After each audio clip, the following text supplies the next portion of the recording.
ꯇꯥꯕꯤꯔꯤꯕ ꯄꯨꯝꯅꯃꯛꯄꯨ ꯑꯍꯥꯟꯕꯃꯛꯇꯗ library of ꯃꯅꯤꯄꯨꯔꯅ ꯈꯨꯔꯨꯝꯖꯔꯤ꯫ ꯑꯩꯈꯣꯏꯒꯤ ꯃꯊꯪ ꯅꯥꯏꯅ ꯆꯠꯊꯖꯔꯛꯄ ꯃꯅꯤꯄꯨꯔꯤ ꯂꯤꯇꯔꯦꯆꯔꯗ ꯐꯣꯀꯁ ꯇꯧꯖꯔꯒ ꯁꯥꯇꯔꯗꯦ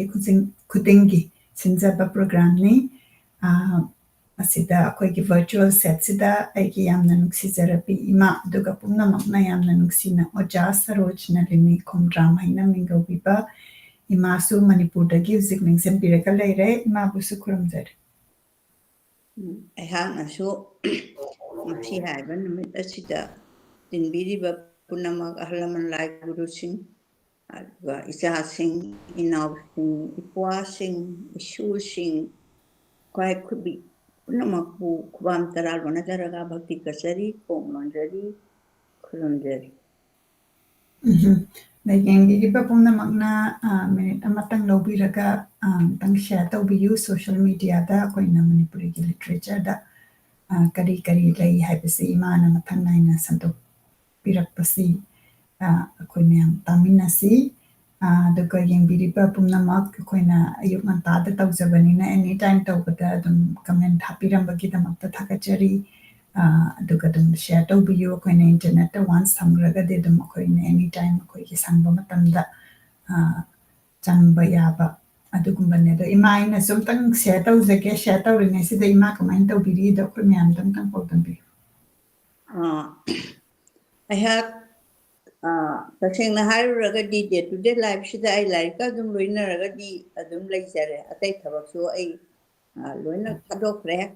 ꯑꯩꯅ ꯃꯇꯝ ꯑꯃꯗ ꯑꯩꯒꯤ ꯌꯨꯝꯁꯦ ꯍꯥꯡꯅ ꯂꯩꯗꯧ ꯁꯔꯨꯛꯄꯨꯗꯤꯅ 25 years ꯑꯩ ꯒꯔꯜ ꯍꯣꯁꯇꯦꯜ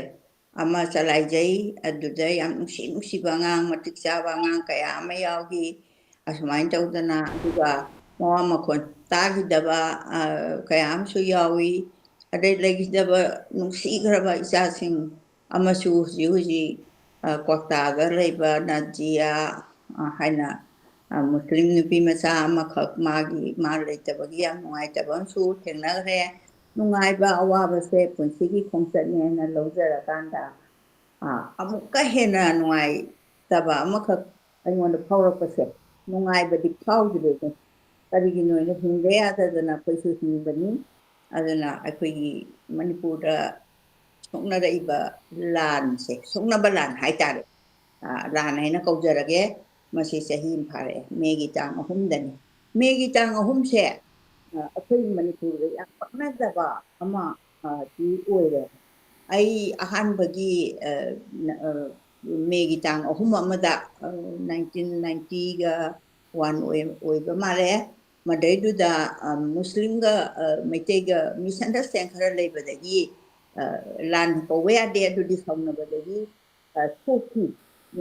ꯄꯨꯡ ꯈꯔ ꯌꯥꯎꯈ꯭ꯔꯦ꯫ ꯑꯗꯨ ꯑꯣꯏꯔꯒꯁꯨ ꯌꯥꯝ ꯊꯨꯅ ꯇꯥꯏꯁꯟꯅꯕꯗꯣ ꯑꯃꯒ ꯑꯃꯒ ꯁꯥꯎꯕꯁꯤ ꯍꯟꯊꯅꯔꯛꯑꯀꯥꯟꯗ ꯑꯩꯈꯣꯏ ꯇꯥꯏꯁꯟꯅꯔꯀꯥꯟꯗ ꯀꯩꯅꯣ ꯑꯣꯏ꯫ ꯃꯗꯨꯒꯤ ꯑꯩꯒꯤ ꯈ꯭ꯋꯥꯏꯗꯒꯤ ꯔꯤꯃꯥꯔꯀꯦꯕꯜ ꯏꯚꯦꯟ ꯑꯃ ꯍꯥꯏꯔꯨꯔꯒꯗꯤ ꯑꯩꯁꯦ ꯀꯣꯂꯦꯖꯀꯤ ꯀꯩꯅꯣꯅꯤ ꯑꯟꯇꯨ ꯗꯦꯠ ꯆꯔꯥ ꯍꯦꯜꯂꯤ꯫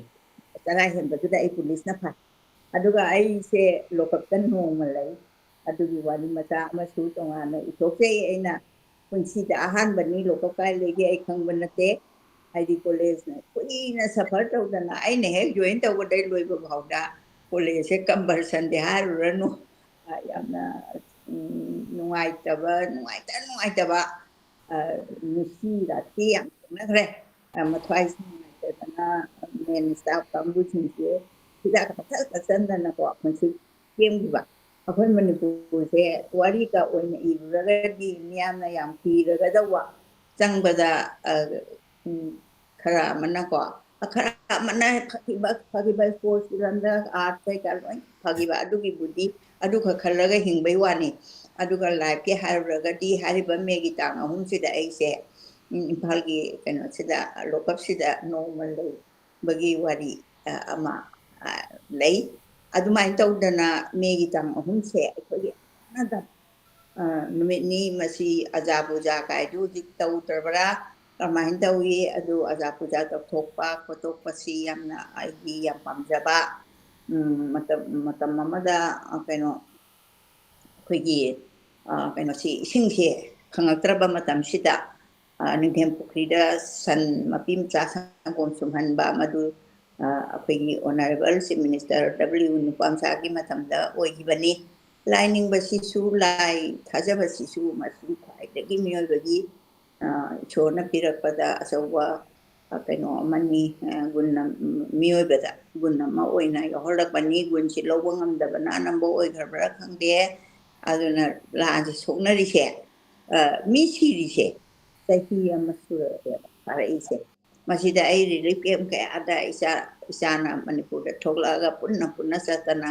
ꯃꯣꯏꯒꯤ ꯑꯋꯥ ꯅꯨꯡꯉꯥꯏꯗ ꯁꯔꯨꯛ ꯌꯥꯖꯔꯨꯏ ꯌꯥꯝ ꯅꯨꯡꯉꯥꯏꯇꯦ ꯑꯩꯗꯤ ꯌꯥꯝ ꯏꯃꯣꯁꯟ ꯌꯥꯝ ꯋꯥꯡꯕꯅꯤꯅ ꯑꯗꯨꯝ ꯃꯥ ꯀꯞꯄꯤꯕ ꯃꯥꯗꯨꯒ ꯑꯩꯒ ꯑꯗꯨꯝ ꯀꯞꯊꯣꯛꯃꯤꯟꯅꯩ ꯃꯣꯏꯅ ꯋꯥꯔꯛꯄꯗꯣ ꯃꯣꯏ ꯍꯥꯠꯂꯅꯤꯅ ꯂꯥꯛꯄ ꯃꯇꯝꯗ ꯃꯣꯏꯒꯤ ꯀꯩꯅꯣꯗꯨꯗ ꯇꯨꯔꯦꯟ ꯈꯣꯡꯕꯥꯟꯗꯨꯗ ꯀꯨꯝꯊꯔꯛꯄ ꯃꯇꯝꯗ ꯃꯈꯣꯡꯁꯤꯗ ꯇꯨꯝꯐꯝ ꯌꯨꯕ ꯏ ꯊꯣꯛꯄ ꯀꯩꯗꯧꯕ ꯃꯌꯥꯝ ꯑꯃ ꯇꯝꯃꯛꯑꯦꯕ ꯑꯩꯈꯣꯏ ꯈꯤꯇꯪ ꯆꯠꯂꯨꯕꯗꯣ ꯃꯣꯏꯅꯅꯦ ꯃꯣꯏꯕꯨ ꯀꯩꯅꯣ ꯀꯔꯤ ꯍꯥꯏꯅꯤ ꯆꯥꯟꯕꯤꯕ ꯍꯥꯏꯒꯗ꯭ꯔꯥ ꯃꯣꯏꯒꯤꯗꯃꯛꯇ ꯃꯤ ꯂꯩꯔꯦ ꯀꯥꯏꯅ ꯍꯔꯥꯎꯖꯔꯒ ꯄꯥꯎꯁꯦ ꯇꯝꯃꯛꯄ ꯀꯩꯗꯧꯕ ꯃꯌꯥꯝ ꯑꯃ ꯑꯩꯅ ꯊꯦꯡꯅꯔꯛꯏ ꯑꯁꯤ ꯂꯦꯞꯇꯅ ꯁꯨꯝ ꯆꯠꯊꯕꯅꯤ ꯑꯩꯗꯤ ꯏꯁꯥ ꯁꯣꯜꯂꯕꯅꯤꯅ ꯃꯐꯝꯗꯨꯗ ꯏꯆꯥ ꯑꯃꯅ ꯄꯨꯕꯤꯗ꯭ꯔꯒꯗꯤ ꯑꯗꯒꯤ ꯏꯅꯥꯎ ꯑꯃꯅ ꯄꯨꯕꯤꯗ꯭ꯔꯒꯗꯤ ꯑꯩ ꯆꯠꯇꯤ ꯌꯥꯝ ꯆꯠꯅꯤꯡꯕ ꯑꯗꯨ ꯑꯩ ꯆꯠꯄ ꯉꯝꯗꯦ ꯑꯗꯨꯅ ꯃꯔꯝ ꯑꯣꯏꯗꯅ ꯍꯥꯏꯔꯤꯕ ꯃꯑꯣꯡ ꯆꯥꯗ꯭ꯔꯕ ꯃꯤꯑꯣꯏꯕꯒꯤ ꯄꯨꯟꯁꯤꯗ ꯂꯥꯏꯐ ꯑꯃꯗ ꯊꯣꯛꯄꯁꯦ ꯍꯟꯗꯛꯀꯤꯁꯤꯗ ꯀꯣꯚꯤꯗꯅ ꯑꯃꯨꯛ ꯅꯥꯗꯅ ꯑꯗꯨꯅ ꯀꯣꯚꯤꯗꯅ ꯑꯃꯨꯛ ꯅꯥꯗꯅ ꯏꯁꯣꯔꯒꯤ ꯆꯩꯔꯥꯛ ꯍꯥꯏꯇꯥꯔꯦ ꯑꯗꯨ ꯊ꯭ꯔꯨ ꯑꯥꯎꯠ ꯗ ꯋꯥꯔꯜ ꯂꯝ ꯍꯥꯏꯕ ꯊꯤꯗꯅ ꯑꯃꯨꯛ ꯁꯤꯕ ꯅꯥꯕꯒꯤ ꯊꯕꯛꯁꯤ ꯊꯣꯛꯈ꯭ꯔꯦ ꯑꯗꯨ ꯑꯃꯨꯛ ꯐꯔꯛꯑꯦꯅ ꯍꯥꯏꯔꯒ ꯃꯅꯤꯄꯨꯔꯁꯤꯗ ꯀꯩꯁꯨ ꯅꯠꯇꯕꯗ ꯑꯩꯈꯣꯏ ꯏꯆꯤꯟ ꯏꯅꯥꯎ ꯄꯨꯝꯅꯃꯛꯁꯤꯅ ꯑꯍꯟꯕ ꯂꯩꯇꯅ ꯀꯔꯤꯅꯣ ꯄꯨꯛꯆꯦꯟꯗꯨ ꯁꯨꯝ ꯄꯤꯛꯁꯜꯂꯛꯄꯅꯔꯥ ꯑꯩꯒꯤ ꯍꯥꯏꯕ ꯋꯥꯈꯜꯁꯤꯅ ꯂꯥꯛꯇꯅ ꯑꯩꯒꯤꯁꯤꯅ ꯀꯜꯂꯛꯇꯅ ꯍꯥꯠꯇꯣꯛꯅꯕ ꯍꯟꯅ ꯁꯨꯅꯕ ꯃꯌꯥꯝ ꯑꯃ ꯊꯣꯛꯄꯁꯦ ꯑꯩꯒꯤ ꯑꯣꯏꯅꯗꯤ ꯀꯩꯁꯨ ꯇꯧꯕꯗꯤ ꯉꯝꯖꯗꯦ ꯀꯔꯤꯒꯨꯝꯕ ꯈꯔ ꯄꯤꯔꯨꯕ ꯑꯩꯅ ꯉꯝꯖꯕ ꯑꯗꯨꯈꯛ ꯅꯠꯇꯅ ꯑꯩ ꯀꯩꯁꯨ ꯉꯝꯖꯗꯦ ꯑꯗꯨꯕꯨ ꯑꯩ ꯊꯋꯥꯏꯗꯤ ꯅꯨꯡꯉꯥꯏꯇꯦ ꯀꯔꯤꯒꯤꯅꯣꯗ ꯑꯩꯈꯣꯏꯁꯦ ꯃꯤꯑꯣꯏꯅ ꯄꯣꯛꯄꯁꯦ ꯑꯃꯨꯛ ꯍꯟꯅ ꯄꯣꯛꯑꯔꯣꯏꯗꯕ ꯄꯣꯛꯀꯗ꯭ꯔꯥ ꯄꯣꯛꯑꯣꯏꯗ꯭ꯔꯥ ꯍꯥꯏꯕꯁꯤ ꯈꯪꯗ꯭ꯔꯒꯕ ꯁꯤꯕꯗ ꯀꯔꯤꯝꯐꯥꯎꯁꯨ ꯄꯨꯈꯤꯗꯕ ꯑꯩꯈꯣꯏꯒꯤ ꯈꯨꯗꯨꯝꯁꯤꯡꯗꯅ ꯂꯥꯛꯑꯒ ꯈꯨꯕꯥꯛ ꯇꯤꯡꯅ ꯍꯟꯗꯣꯔꯦ ꯍꯥꯏꯅ ꯑꯩꯈꯣꯏꯒꯤ ꯅꯥꯝ ꯆꯟꯕ ꯀꯥꯡꯕꯨꯁꯤꯡꯁꯤꯅ ꯁꯨꯔ ꯄꯥꯜꯂ ꯁꯛꯄ ꯌꯥꯝ ꯆꯨꯝꯈ꯭ꯔꯕ ꯈꯨꯗꯨꯝꯁꯤꯡꯗꯅ ꯂꯥꯛꯄ ꯍꯥꯏꯗꯤ ꯑꯉꯥꯡꯁꯦ ꯄꯣꯛꯂꯛꯄꯗ ꯃꯈꯨꯠꯁꯦ ꯀꯟꯅ ꯄꯥꯏꯁꯟꯕꯅꯦ ꯑꯗꯨꯒ ꯑꯩꯈꯣꯏꯅ ꯍꯌꯦꯡ ꯆꯠꯈꯤꯕ ꯃꯇꯝꯗ ꯈꯨꯕꯥꯛ ꯇꯤꯡꯅ ꯍꯟꯈꯤꯕ ꯃꯥꯅ ꯃꯌꯨꯝ ꯅꯨꯡꯉꯥꯏꯕ ꯂꯩꯔꯝꯃꯒꯁꯨ ꯑꯋꯥꯕ ꯂꯩꯔꯝꯃꯒꯁꯨ ꯂꯥꯏꯔꯕ ꯑꯣꯏꯔꯒꯁꯨ ꯏꯅꯥꯛ ꯈꯨꯟꯕ ꯑꯣꯏꯔꯒꯁꯨ ꯁꯤꯔꯒ ꯂꯩꯈꯤꯗ꯭ꯔꯀꯥꯟꯗ ꯂꯩꯇꯕ ꯍꯥꯏꯕ ꯁꯤꯃꯗꯤ ꯑꯩꯈꯣꯏꯒꯤ ꯄꯨꯟꯁꯤꯗ ꯂꯃꯟꯁꯦ ꯇꯣꯟꯗꯅ ꯂꯩꯔꯕ ꯉꯁꯤ ꯁꯤꯅꯤ ꯄꯥꯎꯖꯦꯟꯗꯦ ꯍꯌꯦꯡ ꯁꯤꯅꯤ ꯄꯥꯎꯇꯥꯛꯇꯦ ꯍꯥꯏꯕ ꯑꯩꯈꯣꯏꯒꯤ ꯄꯥꯎꯔꯧ ꯆꯤꯡꯗꯨ ꯂꯣꯏꯅ ꯀꯥꯎꯊꯣꯛꯅꯈ꯭ꯔꯒ ꯍꯧꯖꯤꯛꯁꯦ ꯃꯤꯆꯪ ꯇꯧꯗꯅ ꯏꯚꯟ ꯑꯩꯈꯣꯏ ꯉꯔꯥꯡ ꯅꯍꯥꯟ ꯇꯧꯈꯤꯕ ꯚꯣꯠꯇꯨ ꯐꯥꯎꯗ ꯑꯣꯟꯊꯣꯛꯄ ꯇꯥꯍꯩꯗ꯭ꯔꯕ ꯃꯌꯥꯝ ꯑꯃ ꯇꯥꯔꯤꯁꯦ ꯃꯁꯤ ꯖꯨꯛꯁꯤ ꯂꯣꯏꯔꯕ꯭ꯔꯥ ꯍꯥꯏꯅ ꯑꯩꯅ ꯋꯥꯈꯜꯗ ꯑꯋꯥꯕ ꯄꯣꯛꯏ ꯑꯗꯨꯅ ꯉꯁꯤꯁꯤ ꯇꯦꯟꯁꯟꯖꯔꯒ ꯑꯩꯒꯤ ꯃꯥꯏꯟꯗ ꯂꯩꯕꯈꯩ ꯑꯩꯅ ꯃꯤꯌꯥꯝꯗ ꯍꯥꯏꯗꯣꯛꯆꯕꯅꯤ ꯉꯥꯏꯍꯥꯛꯀꯤ ꯃꯇꯝ ꯐꯪꯉꯛꯄꯁꯤꯗ ꯄꯨꯝꯅꯃꯛꯄꯨ ꯈꯣꯏꯔꯝꯖꯔꯤ ꯑꯗꯨꯅ ꯑꯩ ꯄꯥꯕꯁꯨ ꯉꯁꯤꯗꯤ ꯈꯔ ꯁꯥꯡꯅ ꯄꯥꯒꯅꯤ ꯑꯗꯨꯅ ꯑꯩ ꯇꯦꯟꯁꯟꯖꯔꯤ ꯑꯗꯒꯤ ꯏꯃꯥꯅꯁꯨ ꯄꯟꯕꯤꯈ꯭ꯔꯦ ꯑꯩꯈꯣꯏꯅ ꯉꯁꯤꯒꯤ ꯑꯍꯥꯟꯕ ꯏꯃꯥꯅ ꯄꯥꯗ꯭ꯔꯤꯉꯩꯗ ꯆꯍꯤ ꯑꯃ ꯁꯨꯔꯦ ꯑꯩꯈꯣꯏꯅ ꯃꯅꯤꯄꯨꯔ ꯂꯥꯟ 2023 ꯍꯥꯏꯅ ꯃꯦꯒꯤ 2023ꯗ ꯍꯧꯕꯅꯤ ꯑꯗꯨ ꯃꯁꯤꯗ ꯑꯩꯈꯣꯏꯅ ꯔꯤꯂꯤꯐ ꯀꯦꯝꯞꯇ ꯑꯩꯅ ꯆꯠꯄ 38 days ꯆꯠꯄ ꯌꯥꯎꯕꯗ ꯌꯥꯝꯅ ꯑꯩꯈꯣꯏꯅ ꯂꯩꯍꯧꯔꯤꯕ ꯐꯤꯕꯝ ꯑꯉꯥꯡꯁꯤꯡ ꯃꯣꯔꯦꯗ ꯑꯉꯥꯡꯁꯤꯡꯅ ꯂꯥꯟꯁꯦ ꯍꯧꯔꯛꯄ ꯀꯥꯟꯗ ꯃꯣꯏꯗꯤ ꯈꯨꯠꯂꯥꯏ ꯌꯥꯎꯗꯕꯅꯤꯅ ꯃꯣꯏꯅ ꯈꯟꯅꯔꯨꯔꯒꯗꯤ ꯃꯣꯏ ꯊꯋꯥꯏꯗꯨ ꯑꯣꯏꯅ ꯃꯥꯡꯒꯅꯤꯅ ꯃꯣꯏꯅ ꯌꯥꯝꯅ ꯄꯦꯟꯗꯅ ꯂꯥꯛꯈꯤꯕꯒꯤ ꯋꯥꯔꯤ ꯑꯗꯒꯤ ꯆꯨꯔꯆꯥꯟꯄꯨꯔ ꯂꯣꯝꯗꯒꯤ ꯂꯥꯛꯄ ꯀꯥꯟꯗ ꯑꯥꯔꯃꯤꯒꯤ ꯒꯥꯔꯤ ꯃꯅꯤꯡꯗ ꯇꯣꯡꯉꯛꯄꯗ ꯑꯉꯥꯡꯒꯤ ꯃꯆꯤꯟ ꯃꯦꯜꯂꯒ ꯑꯉꯥꯡꯗꯣ ꯀꯞꯄꯛꯇꯅꯕ ꯍꯥꯏꯅ ꯃꯣꯏꯁꯦ ꯄꯥꯛꯊꯔꯒ ꯂꯥꯛꯄ ꯑꯗꯒꯤ ꯆꯥꯐꯝ ꯊꯛꯐꯝ ꯈꯪꯗꯕ ꯑꯗꯨꯒꯨꯝꯕꯒꯤ ꯌꯥꯝꯅ ꯅꯨꯡꯉꯥꯏꯇꯕ ꯋꯥꯔꯤ ꯑꯗꯒꯤ ꯃꯣꯏꯁꯦ ꯂꯣꯛꯇ ꯀꯩ ꯍꯥꯏꯅꯤ hide tawraga lakpa adagi lambida akoigi security force da help tawina hangbadasu moina help tawba ngamdaba adugumbagi yamna akoigi support system leitaba adugumbadu oigre aduga hujik report si ai report semtang ai pazarake March ki 2023 as of March 2024 se ko hanna kuidribagi data ni masida hairisi akoigi mi masi reported ni ko reported natta basu dum yarongane na khali 221 mi laitre haina maina masi number si pangjai adagi sokpa panba yawasi mi lising amaga 1555 ko adagi missing people da su yam laikre masi amo district ta pikhalakpani aduna missing si da su chama maya adu masi record oina tawbani record tawdaba kaya su yarongani na khalli dagi akoigi relief camp ta lai base relief camp si 319 relief camp lai aduga mi close to 60,000 books maina moi number si lai aduna hujik chahi ama lai rabasida akoi kari progress lai habisi akoi myam adum pau follow tawbada adum akoi no jai adu masigi chahi ama pharbaude yam kanna peace ki progress laite haina haibada haimande haina dum khanjai ke yinoga dum hujuji phonu mai kapna bagi footage da dum akoida dum tharakpa da ke koina dum ujai dum mayam na nasigi numit sida koi solidarity punba haitara ko dugi phongtok chabani dagi akoina open mic aina akoina tha khudingi amamam ko khacharaga akoi manipurda ground level da tawbiba punama akoina amuk invite tawrakanda akoigi expressions si tawbagi akoina sinjarakbani akoigi expressions si akoina yamna unfortunately haitare ko akoina ngangingba akoigi thawaida leiba yamna nungai taba matam sida masida su yamna restriction lei adubu akoina ngangba yaba akoi mayam si chungsinaraga behind the kenoda du mayam thabak tawba yamna leiri ai khangjai akoina madu yamna peace ki damakta adagi akoi mayam punjanba ki damakta work tawbiriba pumnamakpu yamna thagachari adu hayeng si akoina chahi amasu pharakpasida nonibala narengbam social right activist ni mana laakanda empowering women and child right akoi conflict manung sida nupi ga angangi right ki ko adagi mana thingna rupa adugumbagi wari khara tawbigani madu soidana tune in tawbirau hayeng ayuk ki hay ngasi kano oidoini ima hoigi ngasi ayuk ni dana ngasi oidoini ima hoigina aigina ayuk oid ima hoigina nudin doba Nonibala kari haba Nonibala Narengbam masi social right activist ne to mana koi conflict manung sida focus tawbasi mana anganga nupiga adu nomda focus tawrakanda mana thina ruba mayam du koi da pau tamba du smai tawrakanda koina thina ruba mayam si koina ayamba matamda koigi footage si hakkat lakanda privately mayam da adum akoi manipurda kai tawrige habasi ground da leiba mayam tambiragadi mapanda leiba mina karino tawridu haibadu khangnanabagi damakta semjaba program ni masida yengbiriba nasu akoina pausi thungdaba yauragasu adomna support tawrubada akoi mayamda share tawbada kanani khallagadi soidana message tawbirau akoigi content si adum akoigi peace ki damakta monitor tawriba international forum na footage si adum yengbiba adugumba yawi haina adugumba feedback phangi aduna koina yamna pigna contribution se tawzaban adudi ima da sinajaraga ngasigi literature gi khana naina basi hauna na bagi damakta ꯄꯨꯝꯅꯃꯛꯄꯨ ꯈꯨꯔꯨꯝꯖꯔꯕ ꯃꯇꯨꯡꯁꯤꯗ ꯑꯩꯅ ꯉꯁꯤ ꯄꯥꯒꯗꯧꯔꯤꯕ ꯀꯩꯅꯣꯁꯤ ꯑꯩꯈꯣꯏꯒꯤ ꯂꯩꯈꯤꯗ꯭ꯔꯕ ꯃꯥꯏꯕꯨꯡ ꯑꯇꯣꯝꯕꯤ ꯅꯤꯡꯊꯧꯈꯣꯡꯖꯝꯅ ꯏꯕꯤꯔꯝꯕ ꯅꯤ ꯉꯁꯤꯒꯤ ꯍꯨꯝꯅꯤ ꯁꯨꯔꯦ ꯆꯠꯊꯖꯔꯛꯏꯁꯤ ꯄꯦꯟꯕ ꯅꯥꯏꯔꯣꯏꯗꯣꯔꯤ ꯄꯤꯁꯨꯝꯂꯩ ꯍꯥꯏꯕ ꯅꯣꯕꯦꯜꯒꯤ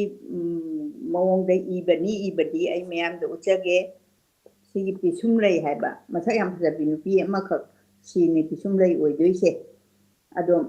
ꯃꯥꯒꯤ ꯃꯅꯨꯡꯒꯤ ꯋꯥꯔꯤꯁꯤꯗ ꯄꯤꯁꯨꯝꯂꯩ ꯍꯥꯏꯔꯒ ꯌꯥꯝ ꯔꯣꯃꯥꯟꯇꯤꯀꯦꯜ ꯑꯣꯏꯔꯒ ꯑꯩꯅ ꯑꯍꯥꯟꯕ ꯈꯜꯂꯨꯕꯅꯤꯀꯣ ꯔꯣꯃꯥꯟꯇꯤꯀꯦꯜ ꯑꯣꯏꯔꯒꯁꯨ ꯏꯕꯖꯥꯠꯅꯤꯅꯦ ꯌꯥꯝ ꯔꯣꯃꯥꯟꯇꯤꯛ ꯑꯩꯁꯨ ꯈꯔ ꯌꯥꯎꯗꯕꯗꯤ ꯌꯥꯗꯦꯀꯣ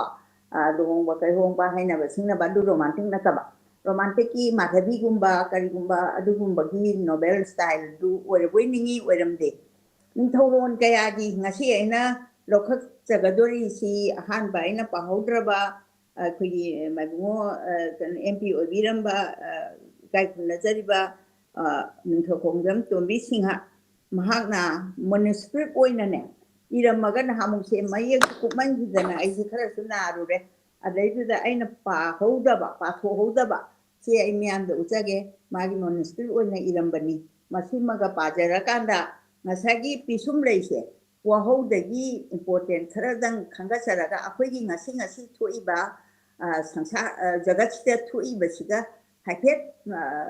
ꯃꯥꯟꯅꯔꯞ ꯆꯠꯄ ꯑꯩꯈꯣꯏ ꯃꯅꯤꯄꯨꯔꯒꯤ ꯄꯨꯋꯥꯔꯤꯒꯤ ꯑꯍꯥꯟꯕꯒꯤ ꯑꯗꯣ ꯑꯩꯅ ꯈ꯭ꯋꯥꯏꯗꯒꯤ ꯏꯟꯇꯔꯦꯁ ꯂꯩꯖꯔꯤꯕꯗꯤ ꯂꯣꯏꯁꯤꯟꯕ ꯁꯨꯝ ꯄꯥꯔꯛꯄꯁꯤꯗ ꯇꯥꯡꯀꯛ ꯀꯔꯝꯕꯅ ꯈ꯭ꯋꯥꯏꯗꯒꯤ ꯍꯦꯟꯅ ꯀꯥꯟꯅꯒꯗꯒꯦ ꯍꯥꯏꯕꯁꯦ ꯂꯣꯏꯅꯃꯛ ꯀꯥꯟꯅꯕ ꯉꯥꯛꯇꯅꯤ ꯀꯥꯟꯅꯕ ꯉꯥꯛꯇꯅꯁꯨ ꯀꯩꯅꯣ ꯅꯠꯇꯦ ꯑꯗꯨ ꯂꯣꯏꯁꯤꯟꯕꯁꯤꯗ ꯑꯩꯈꯣꯏꯒꯤ ꯔꯥꯏꯇꯔꯅ ꯄꯤꯕꯤꯔꯝꯃꯤꯁꯦ ꯌꯥꯝꯅ ꯃꯔꯨ ꯑꯣꯏꯕ ꯑꯩꯈꯣꯏꯒꯤ ꯑꯋꯥ ꯂꯥꯟꯁꯤꯅ ꯃꯅꯤꯄꯨꯔꯁꯤꯗ ꯎꯠꯂꯛꯄ ꯈꯣꯠꯂꯛꯄ ꯃꯌꯥꯝꯁꯦ ꯃꯁꯤ ꯉꯁꯤ ꯉꯔꯥꯡꯇ ꯑꯣꯏꯔꯝꯗ꯭ꯔꯦ ꯉꯔꯥꯡꯒꯤ ꯀꯩꯅꯣ ꯆꯍꯤ ꯑꯃ ꯐꯥꯈ꯭ꯔꯕꯁꯦ ꯃꯁꯤ ꯐꯠꯇꯕꯒꯤ ꯃꯇꯧ ꯇꯝꯕꯒꯤ ꯃꯑꯣꯡ ꯑꯃꯗ ꯂꯥꯛꯄ ꯆꯞ ꯃꯥꯟꯅꯕ ꯑꯗꯨꯅ ꯑꯩꯅ ꯑꯀꯣꯟꯕꯒꯤ ꯈ꯭ꯋꯥꯏꯒꯤ ꯂꯣꯏꯁꯤꯜꯂꯛꯄꯗ ꯂꯩꯔꯤꯕ ꯑꯩꯈꯣꯏꯒꯤ ꯑꯋꯥ ꯂꯥꯟꯒꯤ ꯋꯥꯔꯤꯅ ꯃꯄꯨꯡ ꯑꯣꯏꯔꯀꯥꯟꯗ ꯑꯩꯈꯣꯏꯒꯤ ꯃꯅꯨꯡꯁꯤꯗꯗꯤ ꯂꯣꯏꯅꯃꯛ ꯌꯥꯎꯔꯛꯏꯅꯤꯀꯣ ꯑꯗꯨ ꯂꯣꯏꯁꯤꯟꯕꯁꯦ ꯑꯩꯅ ꯉꯁꯤ ꯄꯥꯖꯒꯅꯤ ꯄꯥꯖꯗꯣꯔꯤꯕꯒꯤ ꯃꯔꯝꯗꯤ ꯃꯁꯤꯒꯤꯁꯦ ꯍꯌꯦꯡꯃꯨꯛꯀꯤ ꯊꯥꯡꯖꯗꯗꯤ ꯑꯩꯅ ꯈꯤꯇꯪ ꯂꯦꯞꯆꯔꯀꯥꯟꯗ ꯑꯃꯨꯛ ꯒꯦꯞꯁ ꯂꯩꯍꯟꯗ꯭ꯔꯒꯗꯤ ꯑꯣꯗꯤꯌꯦꯟꯁꯁꯤꯡꯗꯁꯨ ꯁꯨꯝ ꯈꯤꯇꯪ ꯕꯣꯔ ꯆꯨꯕ ꯌꯥꯎꯒꯗ꯭ꯔꯥ ꯃꯣꯏꯅꯕꯨ ꯄꯥꯝꯃꯒꯗꯤ ꯄꯥꯝꯃꯦ ꯍꯥꯏꯗꯅꯕꯨ ꯍꯥꯏꯕꯤꯔꯛꯑꯒꯗꯤ ꯑꯣꯀꯦ ꯑꯩ ꯑꯗꯨꯝ ꯆꯠꯊꯒꯅꯤ ꯑꯗꯨꯒ ꯁꯨꯝ ꯑꯩꯅ ꯑꯇꯣꯞꯄꯒꯤꯁꯨ ꯁꯨꯝ ꯄꯥꯔꯛꯄꯗ ꯅꯨꯃꯤꯠ ꯍꯨꯝꯅꯤ ꯌꯥꯝꯃꯕꯗ 4ꯅꯤ 5ꯅꯤ ꯁꯤꯗꯒꯤ ꯑꯃꯨꯛ ꯂꯦꯞꯆꯔꯒ ꯃꯊꯪꯗ ꯑꯃꯨꯛ ꯍꯧꯖꯕ ꯑꯗꯨꯃꯥꯏꯅ ꯇꯧꯖꯕꯅꯤ ꯉꯁꯤꯁꯨ ꯑꯗꯨꯃꯥꯏꯅ ꯇꯧꯒꯦꯅ ꯃꯌꯥꯝꯒꯤ ꯃꯐꯝꯗ ꯍꯪꯒꯠꯆꯔꯤ ꯑꯗꯨꯅ ꯑꯍꯥꯟꯕꯃꯛꯇꯗ ꯑꯩꯅ ꯀꯩꯅꯣ ꯑꯩꯈꯣꯏꯒꯤ ꯔꯥꯏꯇꯔꯅ ꯊꯝꯕꯤꯔꯝꯃꯤꯕ ꯃꯥꯒꯤ ꯃꯦꯅꯨꯁꯀ꯭ꯔꯤꯞꯁꯦ ꯌꯥꯝ ꯅꯨꯡꯁꯤꯕ ꯃꯁꯥꯅ ꯏꯔꯀꯥꯟꯗ ꯍꯥꯞꯄꯛꯄ ꯑꯗꯨꯒꯨꯝꯕꯁꯤ ꯉꯁꯥꯏꯒꯤ ꯄꯤꯁꯨꯝꯂꯩꯁꯤ ꯏꯟꯇ꯭ꯔꯗꯛꯇꯔꯤꯕꯨꯗꯤ ꯑꯩꯅ ꯃꯃꯥꯡꯗ ꯑꯃꯨꯛꯁꯨ ꯃꯇꯦꯛ ꯑꯣꯏꯅꯗꯤ ꯄꯤꯖꯈ꯭ꯔꯦꯅ ꯈꯟꯖꯔꯦ ꯑꯗꯨꯒ ꯑꯩꯅ ꯍꯧꯖꯤꯛ ꯄꯥꯖꯒꯗꯣꯔꯤꯕꯁꯤ ꯃꯦꯅꯨꯁꯀ꯭ꯔꯤꯞꯁꯤ ꯍꯥꯟꯅ ꯄꯥꯖꯒꯦ ꯑꯗꯨꯒ ꯄꯤꯁꯨꯝꯂꯩꯁꯤ ꯄꯥꯏꯈꯠꯆꯒꯦ ꯅꯤꯡꯊꯧꯈꯣꯡꯖꯝ ꯇꯣꯝꯕꯤ ꯁꯤꯡ ꯐꯦꯕ꯭ꯔꯨꯋꯥꯔꯤꯒꯤ ꯇꯥꯡ 2 1927ꯗ ꯄꯣꯛꯄ ꯑꯗꯨꯒ ꯂꯩꯈꯤꯗꯕꯅ 6 ꯃꯦ 2001ꯗ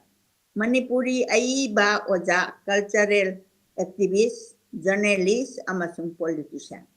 ꯃꯅꯤꯄꯨꯔ ꯂꯩꯄꯥꯛꯀꯤ ꯑꯁꯥꯡꯕ ꯏꯇꯤꯍꯥꯁ ꯁꯂꯥꯏ ꯌꯦꯛ ꯁꯂꯥꯏ ꯏꯇꯤꯍꯥꯁ ꯍꯥꯏꯕꯁꯤꯅ ꯋꯥꯔꯤꯗꯨꯅꯤ ꯌꯦꯛ ꯁꯂꯥꯏ ꯍꯥꯏꯗꯅ ꯑꯩꯈꯣꯏꯒꯤ ꯂꯩꯕꯗꯣ ꯁꯂꯥꯏ ꯑꯃꯒꯤ ꯋꯥꯔꯤ ꯑꯣꯏꯔꯣꯏ ꯅꯤꯡꯊꯧ ꯄꯔꯤꯡ ꯑꯃꯠꯇꯒꯤ ꯋꯥꯔꯤꯁꯨ ꯑꯣꯏꯔꯣꯏ ꯃꯇꯝ ꯄꯨꯝꯅꯃꯛꯇ ꯇꯠꯅ ꯊꯥꯅꯕ ꯂꯩꯇꯅ ꯆꯌꯦꯠꯅꯅ ꯄꯥꯟꯃꯤꯟꯅꯔꯛꯄ ꯁꯂꯥꯏ ꯃꯌꯥꯝꯒꯤ ꯋꯥꯔꯤꯅ ꯃꯅꯤꯄꯨꯔꯒꯤ ꯋꯥꯔꯤꯅꯤ ꯑꯩꯈꯣꯏ ꯋꯥꯔꯤꯁꯦ ꯑꯋꯥꯒ ꯃꯅꯤꯄꯨꯔꯒ ꯑꯌꯥꯝꯕ ꯃꯇꯝꯗ ꯃꯨꯛꯅꯔꯛꯏ ꯃꯅꯤꯄꯨꯔꯗꯇ ꯅꯠꯇꯅ ꯑꯩꯈꯣꯏꯒꯤ ꯂꯩꯄꯥꯛ ꯀꯥꯆꯤꯟ ꯀꯣꯌꯥ ꯄꯨꯝꯕ ꯈꯨꯗꯣꯡꯆꯥꯕ ꯃꯣꯏꯅ ꯂꯧꯔꯛꯏ ꯈꯨꯗꯣꯡꯆꯥꯕ ꯂꯧꯕꯁꯤꯗ ꯃꯅꯤꯄꯨꯔ ꯑꯄꯨꯟꯕꯒꯤ ꯁꯂꯥꯏ ꯄꯨꯝꯅꯃꯛꯀꯤ ꯊꯧꯗꯥꯡꯁꯨ ꯌꯥꯎꯈꯤ ꯁꯂꯥꯏꯗꯨꯗ ꯂꯩꯔꯤꯕ ꯁꯂꯥꯏ 8ꯅꯤ ꯑꯩꯈꯣꯏꯒꯤ ꯀꯥꯟꯅꯕꯁꯨ ꯑꯊꯣꯏ ꯑꯍꯦꯟ ꯅꯥꯏꯅ ꯄꯨꯝꯅꯃꯛꯅ ꯐꯪꯃꯤꯟꯅꯕꯅꯤ ꯁꯤꯗ ꯑꯍꯥꯟꯕꯒꯤ ꯑꯅꯤꯁꯨꯕ ꯑꯃꯨꯛ ꯏꯕꯤꯔꯝꯃꯤꯁꯤꯅ ꯃꯇꯝ ꯑꯁꯤꯒꯤ ꯂꯩꯄꯥꯛꯀꯤ ꯄꯥꯎ ꯑꯃꯁꯨꯡ ꯀꯅꯥꯅ ꯀꯔꯤ ꯈꯜꯂꯤꯕ ꯍꯥꯏꯕꯁꯦ ꯃꯐꯝ ꯑꯃꯠꯇꯗ ꯈꯪꯅꯅꯕꯒꯤ ꯇꯥꯟꯖꯥ ꯂꯩꯇ꯭ꯔꯕꯅꯤ ꯀꯩꯊꯦꯜ ꯑꯆꯧꯕ ꯅꯤꯡꯊꯤꯅ ꯀꯥꯈꯤꯗ꯭ꯔꯦ ꯀꯨꯝꯍꯩ ꯐꯤꯌꯣꯡ ꯅꯨꯡꯉꯥꯏꯕ ꯑꯆꯧꯕ ꯄꯥꯡꯊꯣꯛꯈꯤꯗꯔꯦ ꯃꯤ ꯑꯌꯥꯝꯕ ꯑꯃꯅ ꯑꯃꯕꯨ ꯆꯤꯡꯅꯗꯨꯅ ꯋꯥꯔꯤ ꯋꯥꯇꯥꯏ ꯁꯥꯟꯅꯒꯗꯕ ꯐꯥꯎꯕ ꯀꯤꯅꯔꯕ ꯃꯇꯝꯅꯤ ꯍꯧꯖꯤꯛ ꯃꯇꯝ ꯂꯩꯔꯤꯁꯤꯒ ꯆꯠꯄꯁꯨ ꯃꯥꯟꯅꯕꯅꯤ ꯀꯧꯕ꯭ꯔꯨꯁꯤꯡꯗ ꯂꯥꯏ ꯈꯨꯔꯨꯝꯕ ꯆꯠꯅꯕ ꯃꯇꯝ ꯑꯁꯤꯗ ꯐꯪꯕ ꯄꯥꯎꯅ ꯈ꯭ꯋꯥꯏꯗꯒꯤ ꯐꯔꯅꯤ ꯈꯟꯗꯨꯅ ꯀꯧꯕ꯭ꯔꯨꯁꯦ ꯑꯩꯈꯣꯏꯒꯤꯗꯤ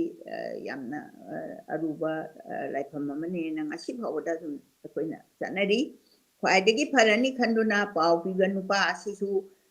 ꯑꯁꯤꯅ ꯎꯍꯩ ꯋꯥꯍꯩ ꯍꯥ ꯃꯪꯒ꯭ꯔꯥ ꯌꯣꯟꯕ ꯁꯥꯗꯨꯅ ꯀꯣ ꯂꯩꯄꯥꯛꯀꯤ ꯄꯥꯎ ꯂꯧꯔꯤ ꯀꯌꯥꯗ ꯂꯨꯔꯕ ꯇꯥꯟꯐꯝ ꯂꯩꯔꯝꯃꯤꯕꯅꯣ ꯂꯥꯏ ꯈꯨꯔꯝꯕ ꯂꯥꯛꯄ ꯃꯤ ꯃꯈꯜ ꯁꯨꯔꯦ ꯂꯝ ꯄꯨꯝꯅꯃꯛꯇꯒꯤ ꯂꯥꯛꯏ ꯑꯣꯟꯊꯣꯛꯄ ꯄꯥꯎ ꯄꯤꯖꯔꯤ ꯃꯣꯠ ꯃꯈꯜ ꯃꯈꯜ ꯐꯣꯡꯗꯣꯛꯅꯔꯛꯂꯤ ꯃꯁꯤꯗꯒꯤ ꯍꯦꯟꯅ ꯈꯨꯗꯣꯡꯆꯥꯕꯗꯤ ꯂꯩꯔꯔꯣꯏ ꯍꯥꯏꯅ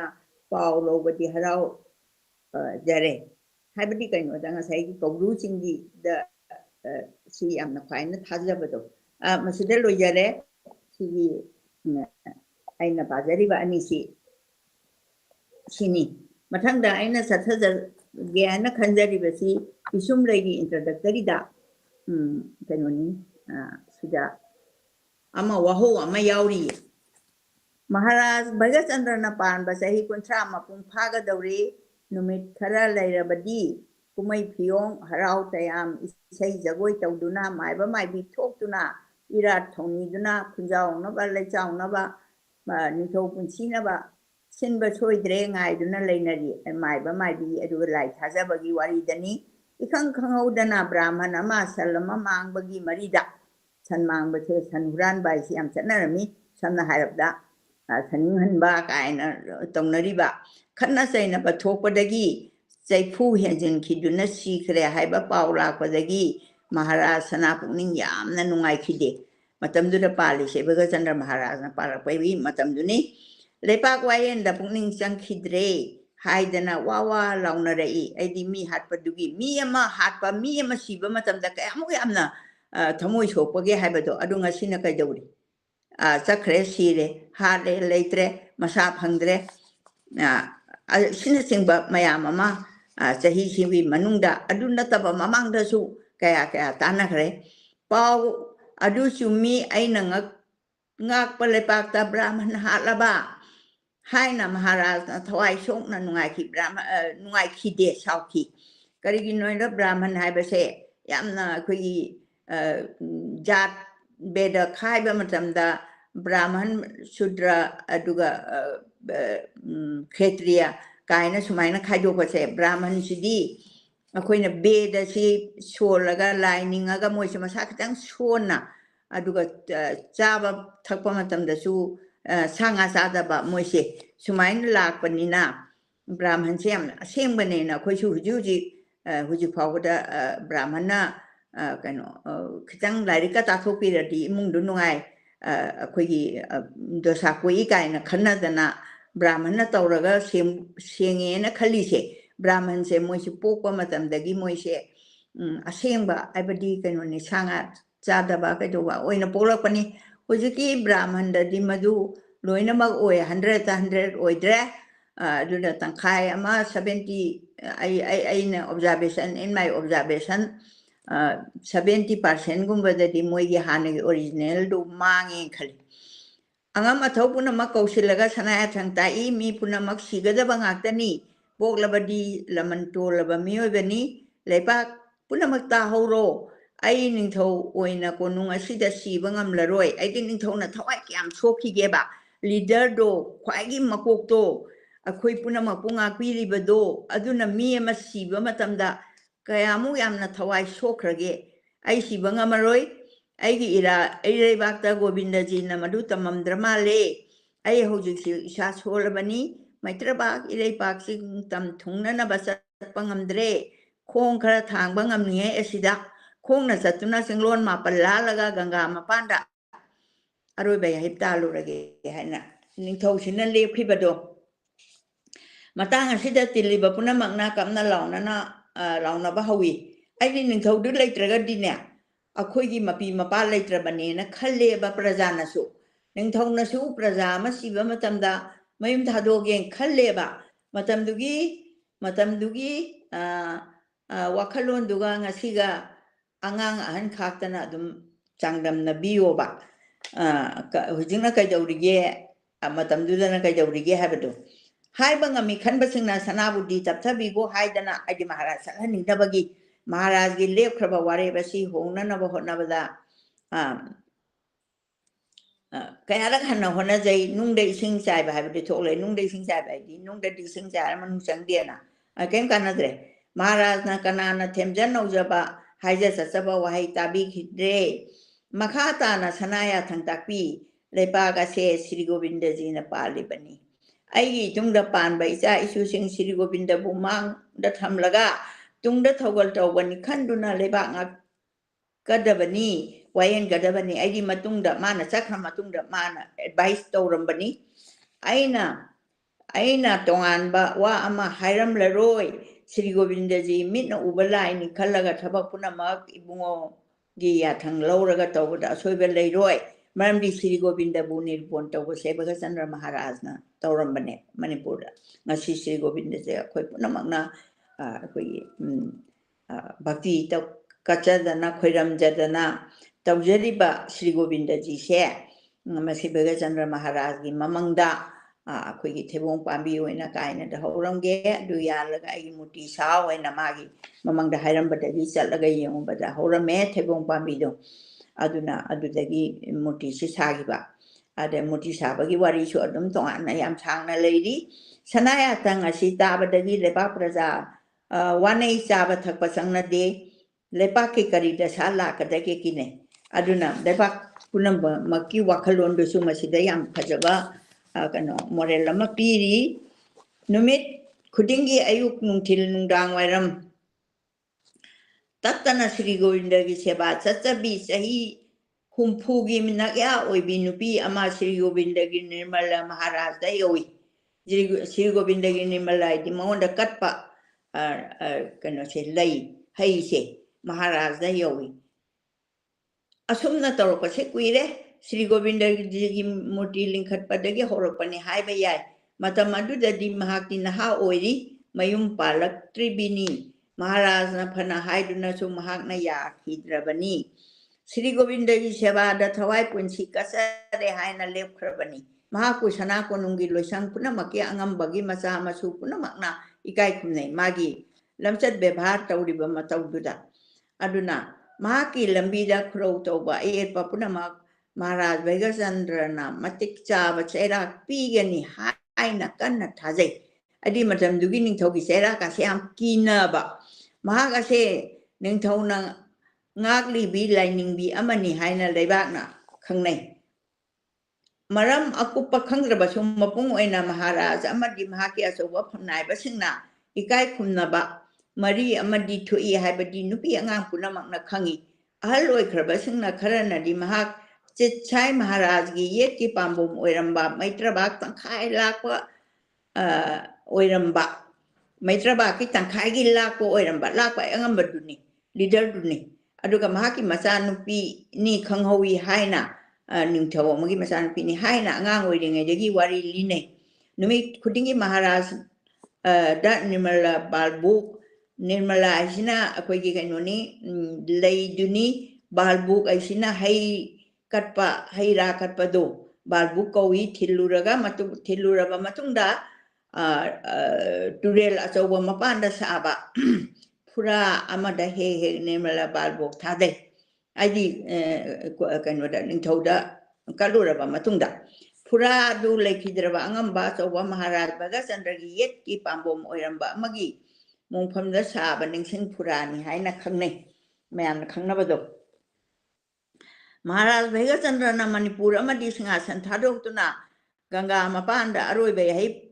ngai ba lengani haibase dining bi asina tai thingba yararoi haiba khangi noma Nirmala piba changbada Maharaj khuramjarage haina yamna thuna yagani haina sanaya thang phangduna lining bi Maharaj gi sangai gi mapan thangba kada changi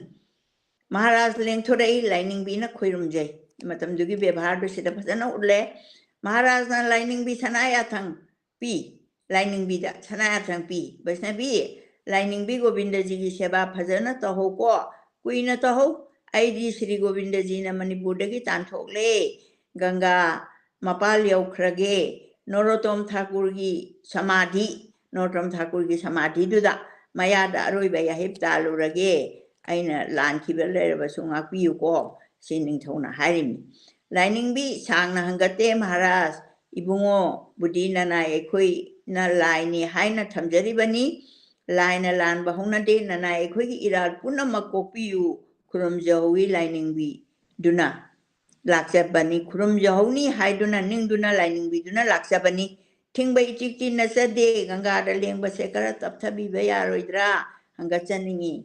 हाइना lining बिना सना मांगदा भक्ति करी महाराज ना ताकवी lining भी आई वारे लौख्रे आई मा लेख्रे my decision दो अमु होंगलरोइदबनी श्री गोविंद की थौजानी करीसु चिंगनरुनु Shri Govind ngakpa lebakni आई इसोरना ngakपनी नुमित तमे मी यामना सत्कनी इतुंग इन्नी हाइरी आईडी तुमिना चनिंगबनी यारोइदौरे नंगदी यावगे हाइरकनुको फागी मखा ताबी लाइनिंग बिना हंगली श्री गोविंद जी सेवादा पुंसी लोइबा कृपा तौबिरमु ननाय थगल इंजरोय मा लोय हाइरे असुमना वैष्णवी की वा ताबदा महाराज ना अंगमथौ लेहोगदबसिंगना वैष्णवी बुलुना तौना बसेक्सिना सिनजरमी मागे असुंबा लिचत साजत सिंदो असे अखोइना उरे श्री गोविंद जी की सेवा की मरीदा वैष्णवी असिना हाइरगा लोइरे सही यामना पुंसी दुना लाइनिंग भी असे श्री गोविंद जी की सेवा फंगजखी लाइनिंग भी असिना सिरमदाइदा श्री गोविंद जी मणिपुर की कसारोमदा लेंखरे कबोना लान होरक्तुना सिदा वालानी कबोलान हाइसे महाराज मार्जित मणिपुर थादोक्तुना सेली महाराज गंभीर सिंह ना मते खर पाली सिदा हिस्टोरिकल की वारी याम इंपोर्टेंट ओइबला ए गंभीर सिंह महाराज ना लानसेन बदा श्री गोविंद जी सु लेंगे मतमदुदा लाइनिंग भी सोले सही मरफू नग्या यौरे महाकी मनाक्ता वारी ताब चतपा अंगांग अहल यामना ले वारी दियाम लीबा आइना सीख्रबा मतुंगदा महाकी मनाक नहोबसिंगना वारी अदु खंगौये वारी लीबसिंगना संखोनबा अहल अमा महाराज ईश्वर चंद्र कृष्ण ना पानखलकपदा मणिपुर की दरबार उहो ताहौबसिंगना वारी लीबा फंगननबा ख्वाइदगी अहेनबने हाइना मना चाउना लौचा खामेन चतपा सना खुजी ताल फंकी मतमदुगी रिवार्डो अदुना अहल से लाइनिंग भी मनाक्ता अंगांग ओइना फमजहौई तो लाइनिंग भी सिगी मनाक्ता फमहौबसिना कयामु यामना कनो ओइगेबु मागी अवार्ड सिंगदो महांगना लीबा वारी फजै मपुंग फाइ महांग मसामा उहोबा यावहोबा ngakta ओइना ली अताबा पुनम मुल्ली दी कइनोबु ताबदा अखोइ मसाबाबा काउथोक्तना वारी दुदा दुम मपुंनिंग लेखिबदो मुनबा कौई सना दरबार की अंगम्बसिंगसु महाक सुमरी महाक सुमरी महाकी वारी मयाम असी चुम्बरा हंगबदा महांगना इकोम कोमना खुमखी वारीनी मिगी सरू पोलांगदा मतुंग तैबगुमना चुम्बा खरदा वाहेना मतुंग सारगा तैबबु वारी कौई आदि कल्पनादो अदुगा कल्पनादो हप्सलगा मयामना नुंगाइनबा ताबदा नुंगाइनबदो अदुगी कनो वाफमदुनी लोइनमक्ति थाजबियनु अचुम्बा खरा यावरी असुमना लिथरक्पा वारी मसांगसिंग ममै मकोक लोटपा मतेक अमा ताहौबा अमादगी ताहौबा अमाना मुगली खुथांग यामलकपना अचुम्बगी सरुक यामलक्त्रबदा मतांगने हाइदुना वारी लीबा हैबा ओजाना वामांग यानजखी सुमाइन तौदना मोइना वामांग याला कांदा कोनथंगदा मरै तुरै याम तौनिंगबा याविदना असुमना कैनोनी असुम्बा खरदा वाहैना मतुंग सारगा सरुदा मतुंग तैबगुमना तौबा हाइबसे अताबसिंग ना वारी लीबदा येली तो भाव की पोलांगदा वाहैना मतुंग सारगा अहिंबा पोसक मालहंदुना मिट माइ कैनो खोंखुट तिंगयांग फजबा फिजे सेटपीरगा पुथोरकपा हाइबसे करी कयामु असुम्बा अमनी हैना लौई अदुना अखोइ ताइबंग मियोबदसु अखोइगी फिजे लेतिंग दुना कल्पना अदुगा मागी dress adagi mai presentation magi wangang wata phajaba asina chingbasi chalidana aduna wari libna hai bhamna saba hai badi kalpana hai besulei kalpana hai bhamna saba do kalpana gi su asumba khara lei kalpana se su aran banga tanate hariba kalpana tawriba du sembani aduma asumba amani adubu handaki lining be asidi kalpana natte mahak miyoina poktuna miyoina hinkibini mahak mina mingonda tawaya ba phaba afaba fataba aranba asumba punamaki saki oiki mi amana mathai chup na chak yungna kari tawba ngamba awaba kaya khangba ngamba haibadugi khudamni masak phajarabi leisabi achauba masak naibi nupagi nupi oiduna imungi mabema mama legai lebaki sagai natai machin chatpi yaiphabi oiramgadabi nupi ama maram kharana lebaki sanalon chat amagi matung ina thajanaba amagi maramda ningthau amagi tamthibe yathangna mayum palandaba mai yujiki lining bisi mayum pande mabu lojage khanjaba matik cha khraba ningthau laibak yumjinna banupa amana mahaki jamak mayum pandana na mahangna sikraba taba yaba wari gi yanglen charuni ai nupa du sumabani mayum pandaba duni Sri Govinda ji buthaja basingi thaudok ase Sri Govinda ji ki kripa dagi thokpani hai paba masung karmagi mahaida thaja basingna hai nupa nupi ase nahan muki karma pholni nahan muki karma phol ledi mana tawjarapa afaba tawragana afaba phangba phataba tawramaga phataba dugi dandi phangba masi karma pholni mai karma di aina tawjaru thabakto nanthokpa yadana chajari bani naharol sa karma phau haymuki mapokta phananaba nupa se nahan muki mapokta migi nupi laina tawramgani magi nupi do yam lain tawramgani nupi sina magi nupa do laina tawramgani laina tawai di yam na neglect sabado mahak mapoki mahai sa tabaya ro isa sanu hai makata na mu hai haymuki mapokta di makhoi ani soidana thungnani hanak muki mapokta su phajana ningna kharbabu idea masu mayum pandaba amasu kano lohongdaba animakse amadi soidre lining bina pamjabagi matungina magi sanskar turel achoba mapanda leiba mahangna numit khudingi kalingai da Sri Govinda ji nemala kasaba phura dugi makhongda tawkhare mahaki su ningsing phura ma sara ura hangbada mai sarakanu aigi phura dugi aidi phura dugi makhongda seba tawduna legajabani khongki nakal amarom da kharana lining bigum marai bakha binupi leite hainaki Sri Govinda gi nirbon tawbagi Sri Govinda ji na manipur dagi lanjen laba phawda thogal leptana phangjahobi sija lairoi bina mamagum luna ningjak khibi sija lairoi se kanogi bagachandra gi masai beman mamagum na luna ningjak khibi Sri Govinda gi ras hawdokpada sinba yaurapi nam sankritan khuding makal khuding mak Sri Govinda ji gi laisang mandokta hawdokpada yaurapi isai phajana sakpi jagoi khute khudai phajabi lei pareng lengbada nasom semba hiruk haira phajana leiteng tawduna sembada mapa leitabi lining bini ai matamda lai su tambagi sanaba natabanina akhoi tumina phamna leithokpa yadamna magi kano track to mana apamba duda yamna specialize tawraga lepakna mirak tin bayaba haidi lepakna pamna ba mahak poksa badagi mapa mapu purel taret norok taram labasu sargada singkhatlamgani aidi mapa mapu punamak norok taba idi kaino phataba thabak tawraga di norok taine mi haluba mi dubu mi butorsa tawa adaga mi gi mangna naba tawa mi do adu norok ki komena koi helda kaino da haragan helda satpa adumaina tawdana koi adu gi thajabise ngasi di khara mangramnina helda sakadawa yam leire mahak puksa badagi mapa mapu purol taret norok taram labasu adi norok taba mapa mapu duna phataba thabak tawraga su masa phobam pokpada sargada singkhadi yadan se aina example mazam tang aina khangjabadagi aina hangasage aidi kaino si ganga se bagirana himaloi dagi puchare ganga se aduna Bhagirathi Ganga haina haibani Ganga gi mamingse Bhagirathi Ganga na chel phana chen bagum thamoi laka nungduda sinthara palai jenaina adumaina kabi singna se thabane masida kamai to ge bu Bhagirathi mapa mapu singse nurok ta karbane ba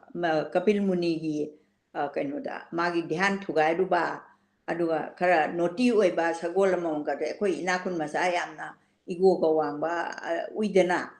mi ka ki jaba hananga ngota sinthakta khumba adegi khundaba mi yam polai do be sulai inakun masa da nate inakun masa sulai lai masa sulai loi le akhoi sangsar sida khoi hingminari ne ba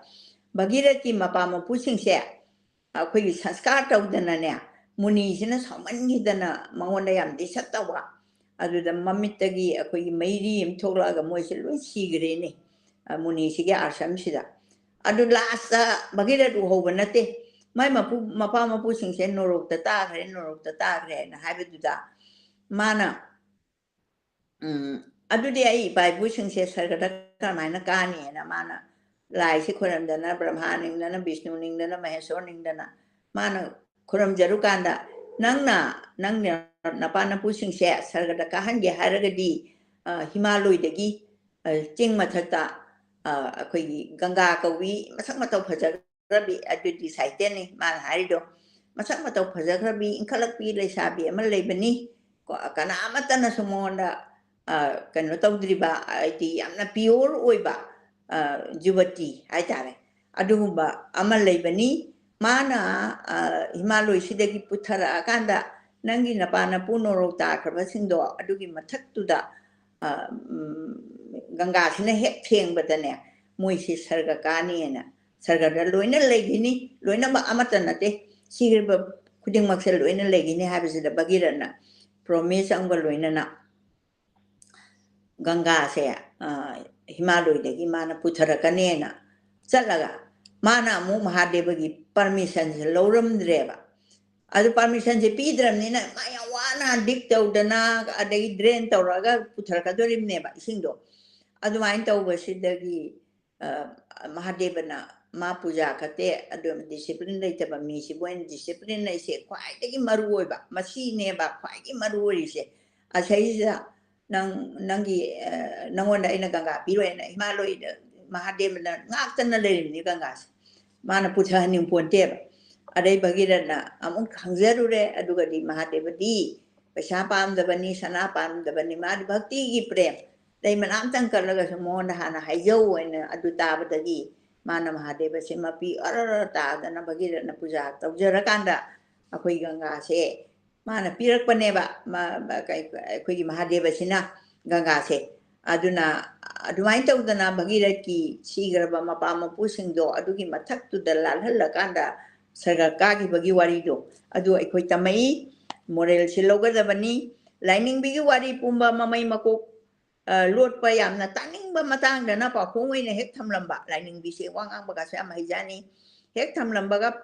hephata ba tabada pa he loksin bangam da banga ta oina tawi haiduna lining bi kisi thambi haina khangna ki aduna lining bi na nasung bi khide adi kaim khan bi khide mo lok de ba kisi thu dana apang basa adi nang wakhan khalo aina hariba wasingdo haidana isi sina no isida wari sigi pandu amamu loire aduga sim mathang sida pisum leise magi pisum lei si yam phajabin pi machani aduga ma ahnam da luhongba awang thoidgi lekai sida asigi wari si thangra kanda aina last ki ngasi taunariba siga so hairaka so manariye akhoi gi kanwa sida masi tabi ba punamakna akhoi pungning da shanti phangbaga loina na khatna chaina base masi khwai dagi ishorna pamdaba amani haina thamjarakanda aina loisinbagi se wari hoba loiba nate khudi se tongan ba khudi amani historical background kara loina bagyawba aduna aina ngasigi oinadi masi matanga ahangna miyamgi mafamda akhoi thamjaramge seba tawjaramge wangang dana loisin bani ko aina pajadori se hobaga loisin baga se ngasi se tawba ngamjaba ojage ว่างังดันเลยไม่ได้สิงปาตุเรลอุจาวปุครีพุระดาลันทงอสวลัมบีทักตะเลยบะอัตยาปุณมักเสะถ้วยเห็นนายนะอิติฮัสกีสักขีงักตันนี่อิติฮัสกีลำมาดเลยบากามาดทกปะทกทกลาลกุไม่อภพตาชมอารัลปุณมักลำเลยบากอดุกิเลยไม่ได้ถ้วยเลยไม่สิเดถ้วยนี่เลยไม่ได้นัตระดิทกเตหานาบสุเลยไม่ได้นี่adagi sinaba sulai mai dani lai mai sida loina ba prachit mata athak sida tawrim ni tawhai darba tawhai ba aphaba phataba punamak se prachit mata sigi mathak sida lai mai da khangau da nai khangau da ba yahau da ba laite aidi lai mai sida lai mai na aidi lai mai prachit mata sina ne tawri ba punamak se khangau da ba yahau da ba laite matam lai ba aduda leiba sing pature lambi thong ujau nongthaki atia o ta hoba khangoba ngaktani hariba leng da ba wa ngang da ba saki sing asina wa nganglam laba semoi wa ngang de larik iram laba adu oiraba di itihas thi ba kangbu da kaya mateng oiram ba adi kabi imagination ni hariba sida karigumba wa nganglam laba larik laisu iram laba di mot manaram gadara makhoi dhanma tina bara makhoi dhanma tina bara miyeng tina bara asigumba hang baya dabadi natte manipur gumba leibak amada ningthau yamna panthi sangna pan bayawi tina kongon gumna pan khibasu lei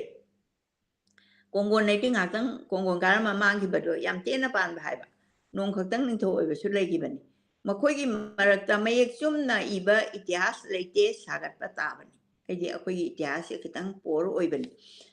awana marak talan ngamba matamda manipurda makhoi wayen lengak lingkhat khide to saisida moina ne manipur se moina ngamba suluk wayen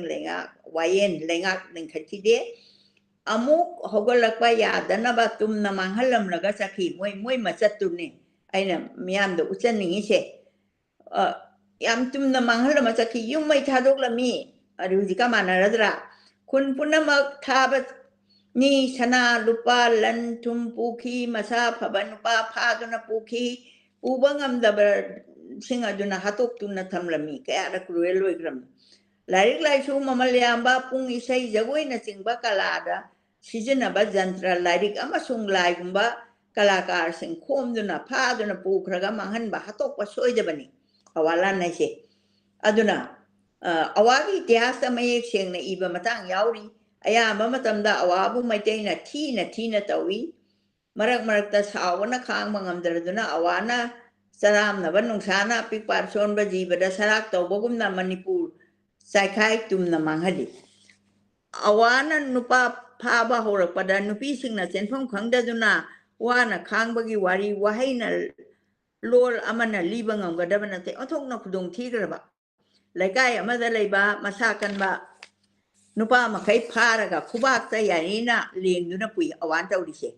chahi tere khundakpagi manung dudadi yaure aduna pi banawa singse pokda ngai banawa singsina nungpak ta hayatuna hatue moin tawrise chatpangam da bana hatu adu so hatue pubangam da ba mayama mana imung do hoijalaga morok tharaga maikhu khuba mana masing thai thong lonsilaga nungsi changandana sor phulhalaga sabun hadi nupi angang singna phibe masida tangai phadrabadi leinungda kom toraga nungsit mangal sangpham thamduna ko manungda lotuna khange khitang thingadra khandana upalu apal asongba marakta kom sing ase tawi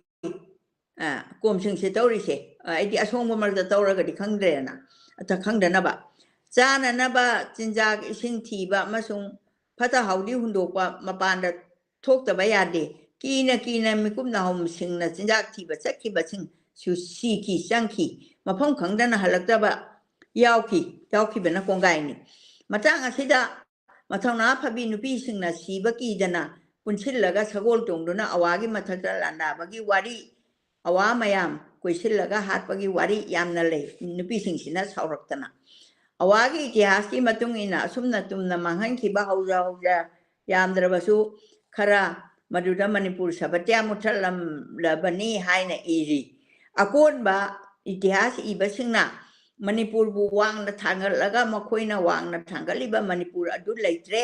อันนั้นว่าอุริบันมณิปุรสิทธิฮานากิสัพพะเจ้าไอดีcivilization do mengalah du masjid ama yaudre haina su iri awale pagi amna sawi manipur gumba kontra ge lamni awasi am sawa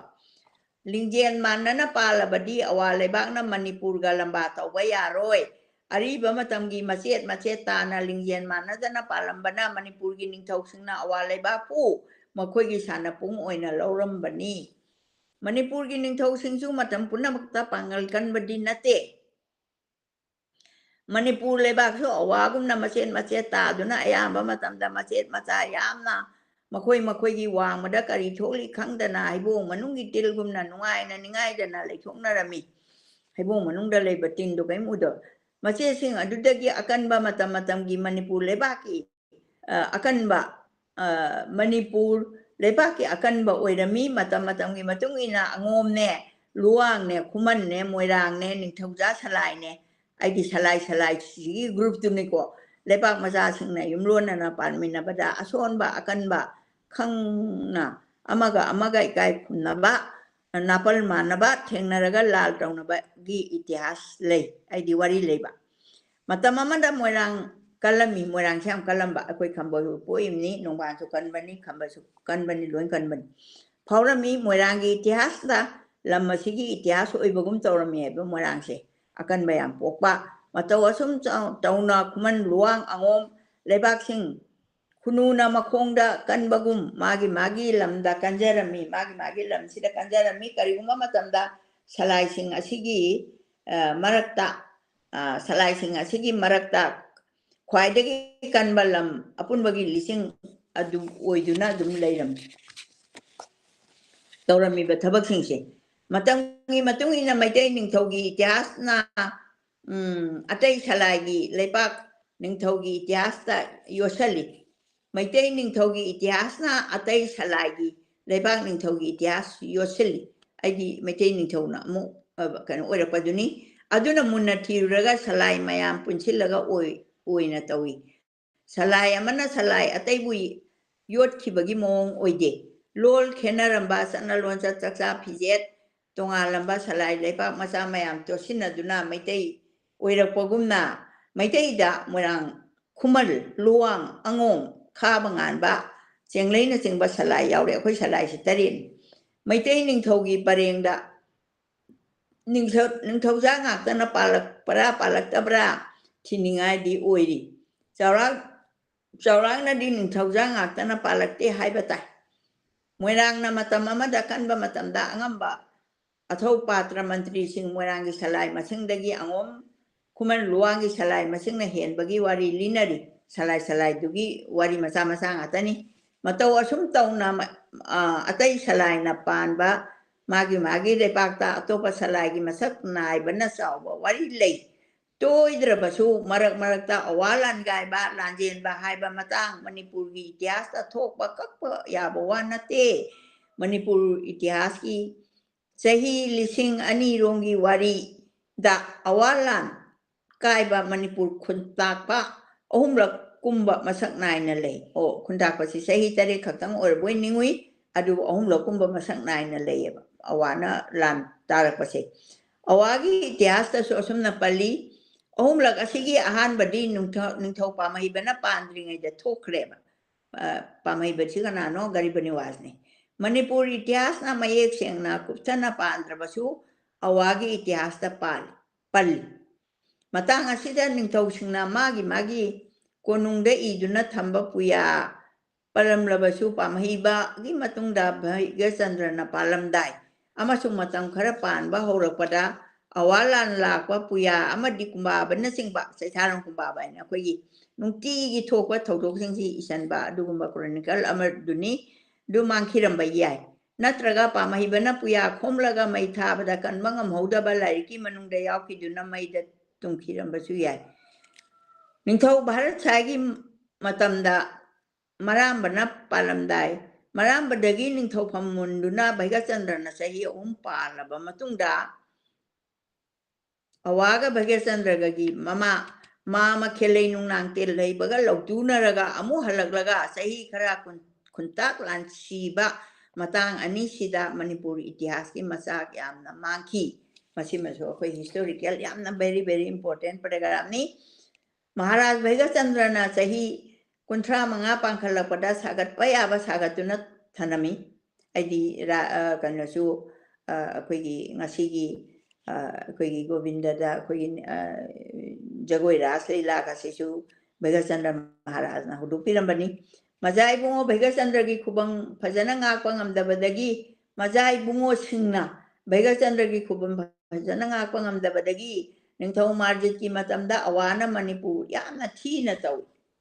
ꯆꯧꯔꯖꯤꯠꯅ ꯆꯍꯤ 10 ꯄꯥꯜꯂꯝꯕꯗ ꯑꯋꯥ ꯂꯥꯟ ꯂꯥꯛꯇꯦ ꯆꯧꯔꯖꯤꯠꯅ ꯄꯥꯟꯕ ꯃꯇꯝꯗꯅ ꯃꯥꯔꯖꯤꯠꯅ ꯆꯍꯤ 3 ꯄꯥꯟꯕꯗ ꯃꯅꯤꯄꯨꯔꯗꯒꯤ ꯀꯔꯤ ꯋꯥ ꯀꯗꯥꯏ ꯐꯥꯎꯕ ꯄꯨꯊꯔꯨꯕꯔ ꯈꯪꯗꯦ ꯑꯋꯥꯅ ꯃꯅꯤꯄꯨꯔꯒꯤ ꯃꯤꯁꯤꯡ ꯄꯨꯝꯅꯃꯛ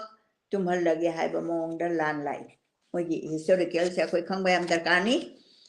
ꯃꯩꯇ꯭ꯔꯄꯥꯛꯇ ꯑꯋꯥꯒꯤ ꯃꯈꯨꯠꯇ ꯋꯥꯕꯁꯦ ꯍꯟꯗꯛꯀꯤꯁꯤꯗꯒꯤ ꯍꯦꯟꯕ ꯂꯩꯔꯝꯃꯔꯣꯏ ꯇꯨꯡꯗꯁꯨ ꯂꯥꯛꯂꯔꯣꯏ ꯍꯥꯏꯅ ꯈꯟꯅꯈꯤ ꯆꯍꯤ 3 ꯈꯨꯟꯇꯥꯛꯄ ꯍꯥꯏꯕ ꯍꯧꯖ ꯀꯌꯥ ꯃꯃꯥꯡꯗ ꯍꯧꯈꯤꯕ ꯂꯩꯔꯕꯁꯨ ꯃꯈꯣꯏ ꯑꯗꯨ ꯀꯔꯤꯁꯨ ꯑꯣꯏꯗ꯭ꯔꯦ ꯑꯁꯤ ꯃꯇꯨꯡꯒꯤ ꯋꯥꯔꯤꯅꯤ ꯁꯤꯅ ꯑꯣꯏꯗ꯭ꯔꯦ ꯃꯅꯤꯄꯨꯔ ꯑꯋꯥꯅ ꯃꯅꯤꯄꯨꯔ ꯅꯩꯕꯁꯦ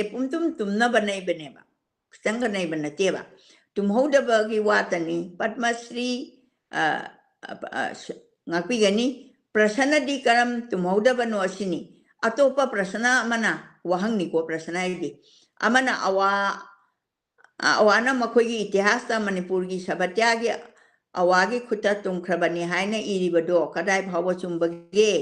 ꯚꯩꯒꯆꯟꯗ꯭ꯔ ꯃꯍꯥꯔꯥꯖꯅ ꯇꯦꯈꯥꯎꯗ ꯁꯥꯃꯨ ꯐꯥꯕ ꯍꯜꯂꯛꯄꯗ ꯃꯆꯥ ꯃꯁꯨ ꯁꯥꯒꯩ ꯅꯥꯇꯩ ꯄꯨꯝꯅꯃꯛ ꯄꯥꯎꯇꯥꯛ ꯄꯤꯕꯇ ꯅꯠꯇꯅ ꯁꯥꯞ ꯑꯣꯏꯅ ꯇꯧꯔꯝꯕꯔꯥ ꯃꯅꯤꯄꯨꯔꯒꯤ ꯅꯤꯡꯊꯧ ꯃꯆꯥ ꯑꯃꯠꯇ ꯂꯥꯟꯖꯦꯟꯕꯗ ꯃꯤꯒꯤꯗ ꯁꯥꯏꯗꯥꯡꯕ ꯌꯥꯗꯦ ꯃꯤꯒꯤꯗ ꯁꯥꯏꯗꯥꯡꯗꯨꯅ ꯂꯩꯕ ꯌꯥꯗꯦ ꯑꯆꯠꯄ ꯂꯝꯗ ꯍꯥꯏꯕꯗꯤ ꯂꯥꯟ ꯆꯦꯟꯕꯗꯁꯨ ꯊꯨꯡꯒꯗꯧꯕ ꯃꯐꯝ ꯑꯗꯨ ꯖꯣꯏ ꯇꯧꯔꯒ ꯅꯤꯡꯊꯧ ꯑꯣꯏꯅ ꯄꯥꯟꯅꯅꯕ ꯍꯣꯠꯅꯒꯗꯕꯅꯤ ꯑꯗꯨꯅ ꯁꯤꯈ꯭ꯔꯕꯁꯨ ꯐꯔꯦ ꯑꯁꯤꯒꯨꯝꯕ ꯄꯥꯎꯇꯥꯛ ꯌꯥꯊꯪ ꯁꯥꯞ ꯄꯨꯜꯂꯕ ꯋꯥ ꯇꯥꯛꯄꯤꯔꯝꯃꯤ ꯍꯥꯏ ꯑꯋꯥ ꯂꯥꯟ ꯀꯥꯏꯔꯕ ꯃꯇꯨꯡꯗ ꯆꯧꯔꯖꯤꯠ ꯃꯥꯔꯖꯤꯠ ꯒꯝꯚꯤꯔ ꯁꯤꯡꯍ ꯅꯤꯡꯊꯧ ꯑꯍꯨꯝꯅ ꯀꯁꯥꯔ ꯂꯩꯕꯥꯛꯇ ꯂꯥꯟ ꯆꯦꯟꯕꯗ ꯅꯤꯡꯊꯧ ꯑꯣꯏꯅ ꯑꯌꯧꯕ ꯃꯐꯝꯁꯤꯡ ꯑꯗꯨ ꯃꯥꯏꯊꯤꯕ ꯄꯤꯔꯒ ꯆꯦꯟꯂꯤ ꯀꯁꯥꯔ ꯂꯩꯕꯥꯛ ꯌꯦꯟꯊꯣꯛꯅꯔꯒ ꯄꯥꯜꯂꯨꯏ ꯃꯤꯒꯤꯗ ꯁꯥꯏꯗꯥꯡꯕ ꯑꯣꯏꯅ ꯆꯠꯈꯤꯗꯦ ꯃꯁꯤꯃꯛ ꯑꯋꯥ ꯂꯩꯕꯥꯛꯀꯤ ꯏꯇꯤꯍꯥꯁ ꯏꯕꯁꯤꯡꯒꯤ ꯃꯁꯥꯗ ꯏꯇꯤꯍꯥꯁ ꯏꯕꯗ ꯏꯁꯤꯟꯈꯤ ꯃꯅꯤꯄꯨꯔꯒꯤ ꯅꯤꯡꯊꯧꯁꯤꯡ ꯑꯉꯛꯄ ꯁꯥꯖꯠ ꯍꯥꯏꯅ ꯄꯜꯂꯤ ꯃꯁꯤꯗ ꯃꯈꯣꯏꯅ ꯄꯟꯕꯗ ꯆꯤꯊꯕ ꯑꯃꯗꯤ ꯃꯅꯤꯄꯨꯔꯒꯤ ꯁꯪꯁꯀ꯭ꯔꯤꯇꯤ ꯁꯥꯕꯇ꯭ꯌ ꯄꯨꯗꯨꯅ ꯅꯤꯡꯊꯧ ꯉꯥꯛꯄꯤꯒꯅꯤ ꯅꯤꯡꯊꯧꯁꯤꯡꯅ ꯂꯥꯜ ꯊꯩꯗꯣꯛꯏ ꯍꯥꯏꯕ ꯋꯥꯐꯝ ꯑꯁꯤꯅꯤ ꯅꯤꯡꯊꯧꯁꯤꯡꯅ ꯄꯨꯕ ꯌꯥꯗꯕ ꯌꯨꯝ ꯄꯥꯠ ꯇꯨꯔꯦꯜ ꯆꯤꯡ ꯎꯖꯥꯎ ꯀꯟꯕ ꯉꯝꯍꯧꯗꯕ ꯑꯁꯣꯜ ꯑꯅꯥ ꯐꯥꯈ꯭ꯔꯕ ꯂꯥꯟꯃꯤꯁꯤꯡ ꯅꯠꯇꯅ ꯃꯅꯤꯄꯨꯔꯤ ꯁꯥꯕꯇ꯭ꯌ ꯁꯪꯁꯀ꯭ꯔꯤꯇꯤ ꯄꯔꯝꯄꯔꯥ ꯄꯨꯗꯨꯅ ꯊꯩꯗꯣꯛꯐꯝ ꯆꯥꯅ ꯊꯩꯗꯣꯛꯍꯧꯏ ꯃꯥꯡꯗꯦ ꯒꯝꯚꯤꯔ ꯁꯤꯡꯍ ꯅꯔꯁꯤꯡꯍ ꯅꯤꯡꯊꯧ ꯃꯆꯥ ꯑꯊꯧꯕ ꯑꯅꯤꯅ ꯁꯥꯏꯌꯦꯞꯇꯒꯤ ꯅꯣꯡꯃꯩ ꯈꯔ ꯕꯣꯝ ꯇꯣꯞꯀꯤ ꯃꯇꯦꯡ ꯂꯧꯗꯨꯅ ꯑꯋꯥ ꯇꯥꯟꯊꯣꯛꯂꯒ ꯃꯅꯤꯄꯨꯔꯒꯤ ꯅꯤꯡꯇꯝꯕ ꯑꯆꯦꯠꯄ ꯑꯀꯟꯕ ꯋꯥꯌꯦꯜ ꯂꯩꯉꯥꯛ ꯂꯤꯡꯈꯠꯇꯨꯅ ꯍꯟꯖꯤꯜꯂꯛꯄꯗ ꯊꯩꯗꯣꯛꯈ꯭ꯔꯒ ꯁꯥꯕꯇ꯭ꯌꯒꯤ ꯁꯪꯁꯀ꯭ꯔꯤꯇꯤ ꯁꯥꯕꯇ꯭ꯌ ꯍꯥꯏꯗꯤ ꯁꯤꯚꯤꯂꯥꯏꯖꯦꯁꯟꯗꯣ ꯁꯪꯁꯀ꯭ꯔꯤꯇꯤ ꯑꯗꯨꯗ ꯆꯠꯅ ꯂꯣꯟꯆꯠꯇꯣ ꯑꯃꯁꯨꯡ ꯄꯔꯝꯄꯔꯥ ꯑꯗꯨꯒꯤ ꯃꯃꯥꯡꯉꯩꯒꯤ ꯏꯇꯤꯍꯥꯁꯀꯤ ꯃꯆꯥꯛ ꯄꯨꯝꯅꯃꯛ ꯄꯨꯁꯤꯜꯂꯛꯏ ꯍꯥꯏꯗꯤ ꯑꯍꯥꯟꯕꯒꯤ ꯃꯥꯡꯈ꯭ꯔꯕ ꯀꯩꯗꯧꯕ ꯃꯌꯥꯝꯗꯣ ꯑꯃꯨꯛ ꯔꯦꯁꯣꯔꯠ ꯇꯧꯕ ꯑꯋꯥ ꯏꯇꯤꯍꯥꯁ ꯏꯕꯁꯤꯡꯒꯤ ꯕꯤꯆꯥꯔ ꯑꯗꯨ ꯂꯥꯜꯍꯜꯂꯤ ꯂꯥꯏꯕꯛ ꯊꯤꯕꯅ ꯃꯩꯇ꯭ꯔꯄꯥꯛꯀꯤ ꯎꯠꯅ ꯁꯥꯕ ꯑꯣꯏꯔꯕꯁꯨ ꯐꯖꯅ ꯆꯤꯡꯂꯦꯝꯕ ꯌꯨꯝꯖꯥꯎ ꯁꯥꯏ ꯎꯇꯅ ꯍꯥꯏꯕ ꯉꯥꯛꯄꯤꯒꯅꯤ ꯎꯇꯅ ꯁꯥꯕ ꯑꯣꯏꯔꯕꯁꯨ ꯐꯖꯕ ꯆꯤꯡꯂꯦꯝꯕ ꯌꯨꯝꯖꯥꯎ ꯁꯪꯒꯥꯏ ꯁꯪꯂꯦꯟ ꯗꯤ ꯎ ꯁꯨꯕ ꯑꯍꯩꯕ ꯍꯩꯅ ꯅꯦꯛꯇꯨꯅ ꯂꯩꯇꯦꯡ ꯔꯥꯁꯤ ꯍꯥꯞꯇꯨꯅ ꯁꯥꯕꯁꯤꯡ ꯑꯗꯣ ꯀꯟꯕ ꯉꯝꯈꯤꯗꯦ ꯇꯨꯝꯅ ꯇꯝꯊꯤꯅ ꯃꯄꯨꯛ ꯄꯤꯛꯂꯕ ꯑꯋꯥꯁꯤꯡꯅ ꯃꯩ ꯊꯥꯗꯣꯛꯇꯨꯅ ꯊꯨꯗꯦꯛꯇꯨꯅ ꯌꯥꯟꯊꯠꯇꯨꯅ ꯃꯥꯡꯍꯜꯂꯝꯃꯤ ꯒꯝꯚꯤꯔ ꯁꯤꯡꯍ ꯃꯍꯥꯔꯥꯖꯅ ꯄꯥꯜꯂꯛꯄ ꯃꯇꯨꯡꯗꯗꯤ ꯑꯋꯥ ꯂꯥꯟ ꯑꯃꯨꯛ ꯂꯥꯛꯈꯤꯗ꯭ꯔꯦ ꯁꯨꯃꯥꯏꯅ ꯇꯧꯗꯅ ꯑꯩꯈꯣꯏ ꯍꯤꯁꯇꯣꯔꯤꯀꯦꯜꯁꯦ ꯌꯥꯝ ꯀꯨꯞꯅ ꯅꯩꯅꯕꯤꯔꯝꯕ ꯑꯗꯨꯒꯨꯝꯂꯕ ꯀꯩꯅꯣꯅꯤ ꯋꯥꯔꯣꯏꯁꯤꯟꯅꯤ ꯕꯤꯂꯥꯠ ꯁꯔꯀꯥꯔꯒ ꯌꯥꯅꯗꯨꯅ ꯃꯅꯤꯄꯨꯔ ꯑꯦꯁꯤꯌꯥꯒꯤ ꯈꯥ ꯅꯣꯡꯄꯣꯛꯀꯤ ꯂꯝꯒꯤ ꯃꯅꯤꯡ ꯇꯝꯕ ꯂꯩꯕꯥꯛꯅꯤ ꯍꯥꯏꯅ ꯑꯋꯥ ꯂꯩꯕꯥꯛꯅꯁꯨ ꯌꯦꯠꯇ꯭ꯔꯗꯨꯅ ꯏꯪꯅ ꯃꯇꯝ ꯁꯥꯡꯅ ꯄꯥꯜꯂꯦ ꯒꯝꯚꯤꯔ ꯁꯤꯡꯍ ꯃꯍꯥꯔꯥꯖꯅ ꯆꯍꯤ 9 ꯆꯟꯗ꯭ꯔꯀꯤꯔꯇꯤꯅ ꯆꯍꯤ 9 ꯃꯍꯥꯔꯥꯖ ꯅꯔꯁꯤꯡꯍꯅ ꯆꯍꯤ 3 ꯗꯦꯕꯦꯟꯗ꯭ꯔ ꯁꯤꯡꯍꯅ ꯊꯥ 3 ꯄꯥꯈꯪ ꯐꯥꯔꯕ ꯃꯇꯨꯡꯗ ꯆꯟꯗ꯭ꯔꯀꯤꯔꯇꯤ ꯃꯍꯥꯔꯥꯖꯅ ꯀꯁꯥꯔꯗꯒꯤ ꯍꯜꯂꯛꯇꯨꯅ ꯆꯍꯤ 53 ꯄꯥꯜꯂꯤ ꯑꯩꯗꯤ ꯆꯟꯗ꯭ꯔꯀꯤꯔꯇꯤꯁꯤ ꯌꯥꯝ ꯁꯥꯡꯅ ꯄꯥꯜꯂꯤ ꯃꯥꯒꯤ ꯃꯇꯝꯗꯅꯤ ꯃꯥꯅ ꯆꯍꯤ 2 ꯁꯨꯔꯛꯄꯗꯅꯤ मासे कनो कसार थैरगा नरसिंहगी कनो गंभीर सिंहना मणिपुर उद्धार तौरब अमुक अखोगी हाखिने हाइना अखोई निंथौ सेंबनी हाइना पाखतना ममाई बेमना चंद्रकीर्ति से सही अनि दंगारिङैदा मांग्रे तौरगा कसार लोलंबनी चंद्रकीर्ति महाराज न थुख्रबदा मजाय मुङो सुरचंद्र न सही 3 कुलचंद्रन सही पालगा इंसो 1993 बिलाट सरकार मणिपुर लान थोनबदा मणिपुर माइथीदुना निंगतंप मांगी अदु ओरबसु बिलाट सरकार मणिपुर निंथौ पानबा लेबाक अमा ओइना लैसनु हाइबा वारेपदगी नरसिंह महाराज की मसु इबुंगो चोराचान सिंहबु निंथौ हापतुना सही 50 पालहदि हाइदि असुमाइन तौना मोइना मुख खितंग मपुक चावबा लेबाकतगी लाको ओइबा बैगचंद्र सना हक्तक तत्तना सेंथरक पैसेल ख्वाइदगी चावबा इतिहास की इहौ कया सोकपा ngamdaba amatang hairagadi Shri Govind जी की थौगलसिनी निंगतंबा भारत मपुंग फारबा राज्य ओरबा निंथौ लैत्रबा प्रजाना पालबा मतंदसु श्री गोविंद जी ना मणिपुर मैत्रबाकी अरुबा चुमसो पाइबा लेपाकी लाई ओइबा टोक्त्री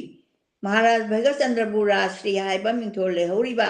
मिरोल न पीदुना हौजिकसु इकाई खुमनरी अदुगा नुमिना थाना पालिबा मखै राश्री की मिंग मुत्तबा ओइरसनु असेना अइबना ब्लेसिंग तो पीबीबा अवाटपा मतंग लई अवाटपा सि मेंसलबदी अखोगी मिरोल असे तौबिमल खंगी हाइगनी अखोई इतिहास की युम्बी ओइखिबा निंथौ अमसुंग अथौबसिंग अखोई ना मतिक चाना निंगसिंगदुना अखोगी तौबिमल खंगबा उट्टेबा अखोइना ने अहन लेरमीबा मयामसे मसी रेस्पेक्ट से वाटपा अदु कनो मसी दी चुम्ब्रायना अखोई कैसु खंगजदरबा आइना सो अदमाइना दुम खली हुजी हुजी सु रेस्पेक्ट से खरा अदुम अखोई सी याम वाटपदौना आइना उजै अखोई मतिक चाना निंगसिंगदुना अखोई तौबिमल खंगबा उट्टे मखोइना कलमद्रबदी मणिपुर लेरमलोय मसागे असांग इतिहास लेरमलोय अरीबा पुया हंगची चैथारोल कुंबाबा पासी चैथारोल कुंबाबा अखोई पाबुंग खेलचंद्र ने बिरंबा याम फजना लैरी लाइसु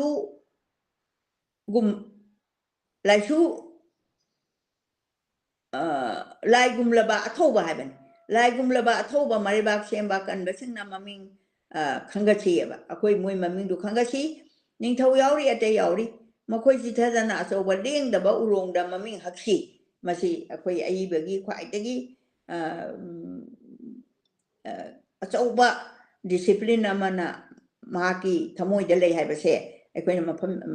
परेंगसिदगी खंगबा ngamjai ममिंग हक्सी मखोई फिदम इंची लंबी थोंगदा निंगसिंग खुदम थमसी मखोई ममिंग वारी पाउताक फिदम मिरोल पुंगनिंग थमोइदा हई लै उपालगुमना थासी याम फजबा मसिदा लोइरे आइना मसिगी पेरासी मदि याम इंपोर्टेंट ओयेना खंजदना हंगचबनी मसिगी अरोइबसी हाना अदु कोना थंगदा मियामना पाबिरगदी कमेंट बॉक्स ता थंबिरमो अगोय पिसुमलागी हौरकपगी वारी करी करी मनुंगसिदा लानगी करिन थौमसासिंगी लोइना बग मोगी कैरेक्टर करी का लोइना यावरी अदुना अखोइगी सी ख्वाइगी अकोंबगी अइबना थंबिरमिसी यामना फजगरबा अखोइना मिराइबा अखोइगी इपाइपुसिंगबु मिराइबा अद इमुंग मनुंगदगी हौरगा लेकाइदगी हौरगा खुंगंगदगी हौरगा लमदमदगी हौरगा अखोइगी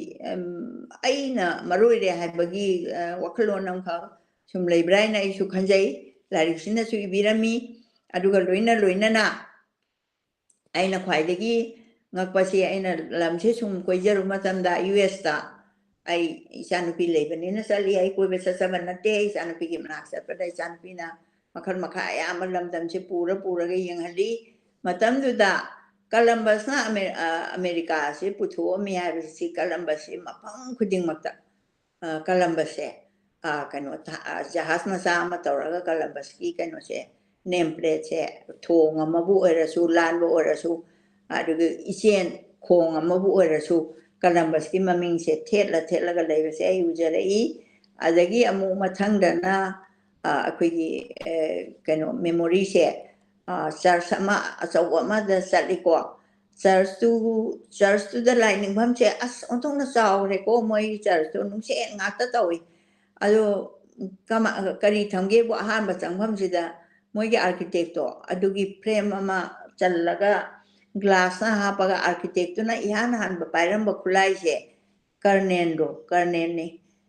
du lang ba karnen macha ama tawraga architect to phajana magi statue le hoyi sumain tawdana mana sarambani haibado mayamda ningsingan ba aduga akhoi sidana madu kitang tawdi tawde haibadi nate jana neta irabot ki leiba mafam kuding makta yam nuai aduga akhoi dugumba ma khaktang na taba to pa leiba singsisu aibana pami se thigat laga akhoi matamduda wagiba tawgiba sahi tare kuntakpada kano ogiba adagi British tanthongna bona bada maitei nupina logiba thongna aduga nupilan numinatana khoina atei ningsing ba oina tawde nupi singsina tawrakpa ahanba nupilanda mo mapuroi singdo phudana hujing magyum sada ba yade na yumni mai thaduraba maitei marin phatamnina adugi nairakpo olakpada ahanba nupilan se maduda thueba aduga ani suba nupilana 1939 gisina December 12 gisina achawa nupilan haiba tare ko nupi mayam horaktana akhoi kano tawa sipaiga sangin munaba ka tawa khoi nupilan si thomdraga di khoi nupi gi kano marai bakse kadai da oram gadage asina singbase aibana thiraga nupi dagi nate nupa dagi nate tawramba yauramba do akhoi gi khara amuk lairaga akhoina adu tawbani adu mana adu tawbani magi maming duda adu tawdoni aduna singba mai yetnaraga lebe se tawgi mohuta loina bak yauram basingdo nungsina khoina memory gi keno saisida leiba adu pamjei punamakpu khoramjari ado ngasigi da maktadi aina matang asida loisanjaninge mathangda mu kari tawdagi habado amu aina ngam pam hangachage Kuramjari ima bu thagachari imana 3 days si akoina koi pabung ningoina panjarapada lekhidre Professor Ningthau Khumjam Tombi Singh na ibiramba patni masagi profession di mase member of parliament 5th 6th 8th 9th Lok Sabha do ibirambani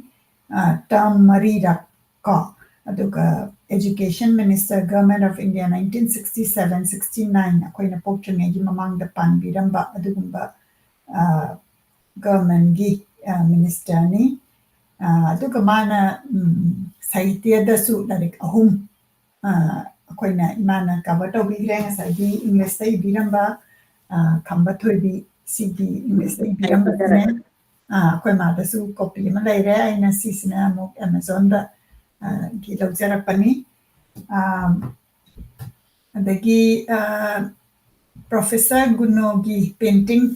ama adu imana pabigre last time aduga nasina pisum lai novel se masi pabire do pabung nas maine ibirama kanda wari sidaista koi Manipur gi culture past adu gi maramda koi na khangbu nami aduna koi minute amatang lomina raga ai photo si photo kata bukachara ke koi nyam koi romina si ahandaman nas maine thambirama kanda koi gi damakta knowledge oi hauraga mana hairi banga sai gi koi gi awalanda tawkibase ai pabung oi gi matamda ke koi gi conflict adum lakpasino si phawadum tawri duna koi gi si awaba mayam sina hena thalakanda koi ningsanga da pot mayam se larikta airaga di tungi oi ba generation akoina amok khangda ba mayam se pahudra koi gi syllabus te yaroktamina koi khangdre duna akoina sigumba machaksi naina ragati koi gi history aduga kanana kari tawrami ha se akoina larik sidagi khanguna ꯑꯗꯨꯅ ꯄꯥꯕꯨꯡꯕꯨ ꯈꯨꯔꯨꯝꯖꯔꯤ ꯃꯥꯒꯤ ꯄꯤꯛꯆꯔꯁꯤ ꯑꯝꯇꯪ ꯑꯩ ꯎꯠꯆꯔꯛꯀꯦ ꯄꯤꯛꯆꯔꯁꯤꯡꯁꯤ ꯃꯥꯒꯤ family ꯃꯦꯝꯕꯔꯅ ꯊꯥꯕꯤꯔꯛꯄꯅꯤ ꯑꯗꯨꯒꯤꯗꯃꯛꯇ ꯊꯥꯒꯠꯆꯔꯤ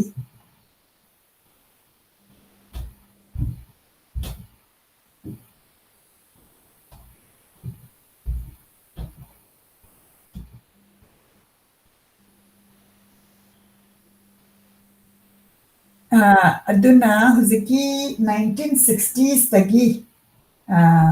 ꯃꯥꯅ ꯑꯩꯈꯣꯏꯒꯤ ꯑꯗꯨꯒꯤ ꯃꯇꯝꯗꯨꯗ ꯃꯥꯅ ꯑꯣꯕꯖꯔꯕꯦꯁꯟ ꯇꯧꯔꯝꯕ 1970s ꯍꯥꯏꯇꯥꯔꯦꯀꯣ ꯑꯗꯨꯗ ꯇꯧꯔꯝꯃꯀꯥꯟꯗ ꯄꯥꯕꯨꯡꯅ ꯏꯕꯤꯔꯝꯕꯁꯦ ꯉꯁꯤ ꯑꯩꯈꯣꯏ ꯉꯁꯥꯏ ꯍꯧꯗꯣꯔꯛꯄꯗ ꯏꯃꯥꯅꯁꯨ ꯅꯤꯡꯁꯤꯡꯕꯤꯈ꯭ꯔꯦ ꯑꯩꯅꯁꯨ ꯅꯤꯡꯁꯤꯡꯖꯈ꯭ꯔꯦ ꯑꯩꯈꯣꯏꯒꯤ 1 year ꯀꯣꯟꯐ꯭ꯂꯤꯛꯁꯦ ꯍꯟꯗꯛꯀꯤ ꯑꯅꯧꯕ ꯂꯥꯟꯗ ꯉꯁꯤ ꯑꯩꯈꯣꯏꯒꯤ ꯇꯥꯡ 3 ꯃꯦꯒꯤ ꯇꯥꯡ 3ꯁꯤꯗ ꯑꯣꯏꯔꯤ ꯑꯗꯣ ꯑꯩꯅ ꯑꯩꯈꯣꯏꯒꯤ ꯐꯥꯏꯟꯗꯤꯡ ꯗ ꯚꯣꯏꯁꯀꯤ ꯄꯦꯖꯇ ꯐꯣꯇꯣ ꯈꯔ ꯁꯦꯌꯔ ꯇꯧꯖꯈꯤꯕꯅꯤ ꯃꯌꯥꯝꯅ ꯃꯐꯝ ꯃꯐꯝꯗꯒꯤ ꯊꯥꯒꯠꯂꯛꯄ ꯑꯉꯥꯡꯁꯤꯡꯅ ꯁꯤꯗꯩꯁꯤꯗ ꯊꯥꯒꯠꯂꯛꯄ ꯑꯩ ꯑꯝꯇꯪ ꯁꯦꯌꯔ ꯇꯧꯖꯒꯦ ꯑꯗꯨꯕꯨ ꯁꯥꯎꯟ ꯌꯥꯎꯗꯅ ꯁꯦꯌꯔ ꯇꯧꯖꯔꯛꯀꯦ ꯑꯗꯨꯒ ꯄꯨꯝꯅꯃꯛꯅ ꯐꯦꯁꯕꯨꯛꯇ ꯆꯠꯄꯤꯔꯒ ꯃꯥꯒꯤ ꯀꯟꯇꯦꯟꯠꯁꯤ ꯑꯗꯨꯝ ꯌꯦꯡꯕꯤꯌꯨ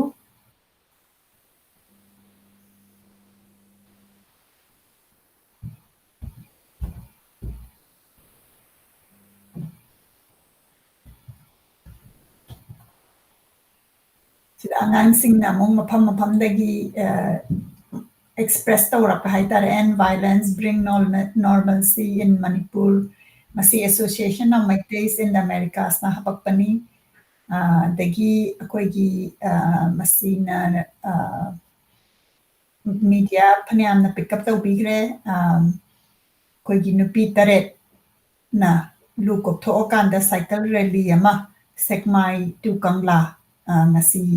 ꯆꯍꯤ ꯑꯃ ꯐꯥꯔꯀꯥꯟꯗ ꯍꯧꯖꯤꯛꯐꯥꯎ ꯄꯤꯁ ꯂꯥꯛꯇꯕ ꯁꯤꯒꯨꯝꯕꯒꯤ ꯅꯨꯡꯉꯥꯏꯇꯕ ꯐꯣꯡꯗꯣꯛꯄꯒꯤ ꯃꯁꯤꯅ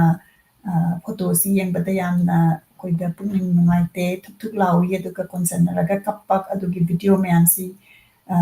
ꯐꯦꯁꯕꯨꯛꯇ ꯂꯩꯔꯦ ꯃꯌꯥꯝ ꯑꯝꯇꯪ ꯌꯦꯡꯕꯤꯌꯨ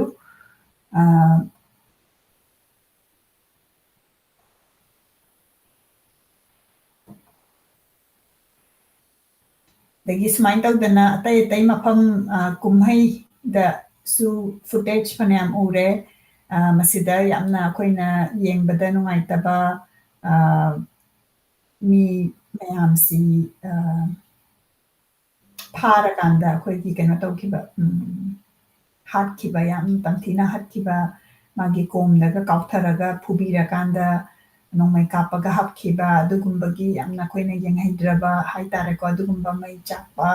ꯑꯗꯒꯤ ꯑꯉꯥꯡꯁꯤꯡꯅ ꯄ꯭ꯔꯣꯇꯦꯁ ꯇꯧꯕ ꯀꯥꯟꯗ ꯅꯣꯡꯃꯩ ꯀꯥꯞꯄꯒ ꯑꯉꯥꯡ ꯑꯃꯒꯤ ꯃꯥꯒꯤ ꯁꯣꯜꯖꯔꯗꯨ ꯄꯨꯔꯥ ꯀꯥꯏꯕ ꯑꯗꯒꯤ ꯑꯩꯈꯣꯏꯒꯤ ꯃꯀꯣꯛ ꯑꯣꯏꯕꯤꯔꯤꯕ ꯏꯟꯗꯤꯌꯥꯒꯤ ꯃꯀꯣꯛ ꯑꯣꯏꯕꯤꯔꯤꯕ ꯃꯥꯅ ꯀꯩꯝꯇ ꯃꯅꯤꯄꯨꯔꯒꯤꯗꯃꯛꯇ ꯄꯜꯂꯛꯇꯕ ꯑꯗꯨꯒꯨꯝꯕ ꯅꯨꯡꯉꯥꯏꯇꯕ ꯁꯤꯒꯨꯝꯕ ꯃꯊꯪꯒꯤ ꯐꯨꯇꯦꯖꯁꯦ ꯑꯩꯈꯣꯏꯅ ꯆꯍꯤ ꯑꯃ ꯁꯨꯔꯛꯄꯁꯤꯗ ꯃꯌꯥꯝꯅ ꯑꯩꯈꯣꯏ ꯅꯨꯡꯉꯥꯏꯇꯕ ꯁꯦꯌꯔ ꯇꯧꯕꯤꯔꯛꯏ ꯑꯗꯨꯅ ꯑꯩꯈꯣꯏꯒꯤ ꯂꯥꯟꯁꯤꯗꯩꯁꯤꯗ ꯃꯇꯦꯡ ꯄꯥꯡꯕꯤꯕ ꯍꯥꯏꯇꯥꯔꯦꯀꯣ ꯑꯩꯈꯣꯏꯅ ꯅꯛꯅ ꯂꯩꯕꯗ ꯑꯩꯈꯣꯏꯒꯤ ꯗꯥꯛꯇꯔꯁꯤꯡ ꯑꯗꯒꯤ ꯏꯃꯨꯡ ꯈꯨꯗꯤꯡꯃꯛꯅ ꯊꯣꯛꯂꯛꯑꯀꯥꯟꯗ ꯃꯥꯅ ꯉꯝꯖꯕ ꯁꯤ ꯄꯨꯊꯣꯛꯑꯀꯥꯟꯗ ꯑꯩꯈꯣꯏꯅ ꯁꯣꯛꯏꯕ ꯃꯌꯥꯝꯁꯤꯗꯩꯁꯤꯗ ꯃꯗꯨ ꯇꯧ ꯍꯥꯏꯗꯅ ꯃꯥꯅ ꯑꯗꯨꯝ ꯊꯣꯛꯂꯛꯑꯀꯥꯟꯗ ꯃꯥꯒꯤ ꯆꯥꯅꯅꯕ ꯐꯤ ꯁꯦꯠꯅꯅꯕ ꯑꯗꯨꯃꯥꯏꯅ ꯇꯧꯔꯀꯥꯟꯗ ꯑꯩꯈꯣꯏꯁꯤ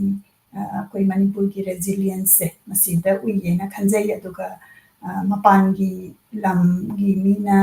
ꯑꯩꯈꯣꯏꯒꯤ ꯃꯇꯦꯡ ꯄꯥꯡꯉꯛꯄ ꯑꯗꯨꯒ ꯇꯨꯃꯤꯟꯅ ꯂꯩꯈꯤꯕꯗ ꯑꯩꯈꯣꯏꯅ ꯈꯤꯇꯪ ꯅꯨꯡꯉꯥꯏꯇꯕ ꯑꯗꯨꯒꯨꯝꯕ ꯐꯥꯎꯕ ꯑꯗꯨꯅ ꯑꯩꯈꯣꯏꯒꯤ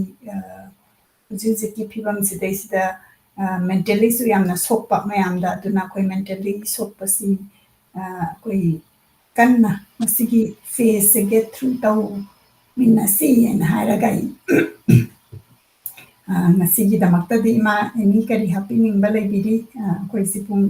1:35 ꯁꯨꯔꯦ ꯑꯗꯨꯅ ꯑꯗꯨꯝ ꯂꯣꯏꯁꯟꯅꯕ ꯁꯤꯟꯖꯔꯒꯦ ꯑꯩꯍꯥꯛ ꯃꯊꯪꯒꯤꯗ ꯃꯌꯥꯝꯒꯤ ꯑꯄꯥꯝꯕꯒꯤ ꯃꯇꯨꯡ ꯏꯟꯅ ꯑꯗꯨꯝ ꯆꯠꯊꯖꯒꯦ ꯑꯗꯨꯒ ꯂꯣꯏꯅꯅ ꯉꯁꯤꯒꯤꯗꯃꯛꯇꯗꯤ ꯃꯇꯥꯡ ꯑꯁꯤꯗ ꯄꯨꯝꯅꯃꯛꯄꯨ ꯈꯨꯔꯨꯝꯃꯤ ꯄꯨꯝꯅꯃꯛꯄꯨ ꯈꯨꯔꯨꯝꯖꯔꯤ ꯊꯥꯒꯠꯆꯔꯤ ꯄꯨꯝꯅꯃꯛꯅ ꯁꯨꯃꯥꯏꯅ ꯇꯧꯗꯅ ꯑꯩꯈꯣꯏꯒꯤ ꯄ꯭ꯔꯣꯒ꯭ꯔꯥꯝ ꯑꯁꯤ ꯌꯦꯡꯕꯤꯔꯒ ꯑꯩꯈꯣꯏ ꯃꯌꯥꯝ ꯃꯅꯤꯄꯨꯔꯒꯤ ꯍꯤꯁꯇ꯭ꯔꯤ ꯑꯩꯈꯣꯏꯅ ꯃꯦꯟꯂꯤ ꯑꯩꯈꯣꯏꯅ ꯐꯣꯀꯁ ꯇꯧꯖꯔꯤꯁꯤ ꯑꯩꯈꯣꯏꯒꯤ ꯔꯥꯏꯇꯔꯁꯤꯡꯁꯤꯅ ꯏꯕꯤꯔꯝꯕꯁꯤꯗ ꯑꯩꯈꯣꯏꯒꯤ ꯃꯅꯤꯄꯨꯔꯁꯤꯗ ꯀꯣꯟꯐ꯭ꯂꯤꯛꯁꯦ ꯑꯗꯨꯝ ꯑꯩꯅ ꯄꯣꯛꯄꯗꯒꯤ ꯑꯗꯨꯝ ꯇꯧꯔꯛꯑꯕꯅꯤ ꯑꯗꯒꯤ ꯑꯩꯈꯣꯏ ꯃꯥꯒꯤ ꯂꯣꯝꯗꯒꯤꯁꯨ ꯑꯗꯨꯝ ꯇꯧꯔꯛꯑꯕꯅꯤ ꯀꯣꯟꯐ꯭ꯂꯤꯛꯁꯦ ꯑꯗꯨꯅ ꯁꯨꯃꯥꯏꯅ ꯇꯧꯗꯅ ꯆꯍꯤ ꯃꯔꯣꯜꯁꯤꯗ ꯂꯩꯈꯤꯗꯕ ꯀꯌꯥ ꯑꯗꯒꯤ ꯃꯅꯤꯄꯨꯔꯒꯤꯗꯃꯛꯇ ꯁꯣꯛꯑꯀꯥꯟꯗ ꯂꯨꯈ꯭ꯔꯥꯕꯤ kaya adagi angang kaya sidaysa lekhidaba mangkhiba hatnadana sunadana sumaina adum kaino se conflict se chahi marol se lae ba koise aduna masida lakpada koi pot se mangba koi historical pot mangba tuna koi myam si consciously koi gi oiba pot si jackson na thamina si ke ba koi na future generation se lan gi chen ki be yaw ba ji ji gi relief camp da lai ba ngang sing se moi like tam na ba ina moi ma pan tam tha ba yawi adagi mind tawdana ado akhoi su mapan da tamakpanina akhoi gi history se khangdre ba dana sigumba se khangna na bagi damakta akhoi myam punna honamina si in haraga punna makpu norukchari bohal waikhom jotin nene jamuna laistram tampha devi hamong pramod de tamotarun kangabam naubam maitai adagi ningthaukhongjam satyajit pabungi family ichanupani khurumjari photo pipirakpagi damakta aduga larik pabungna ibiramba larik singsi yamna mamal leiraba larik share tawbirakpagi damakta khurumjari khairakpam buddha singh kingsan mangsata bam smile tawdana koi punna ngasi gi program si yawi bagi damakta thagachari offline da yawi ba punna makpu si thagachari ngasi gi damakta ti masi haraga lesinjara kuramjari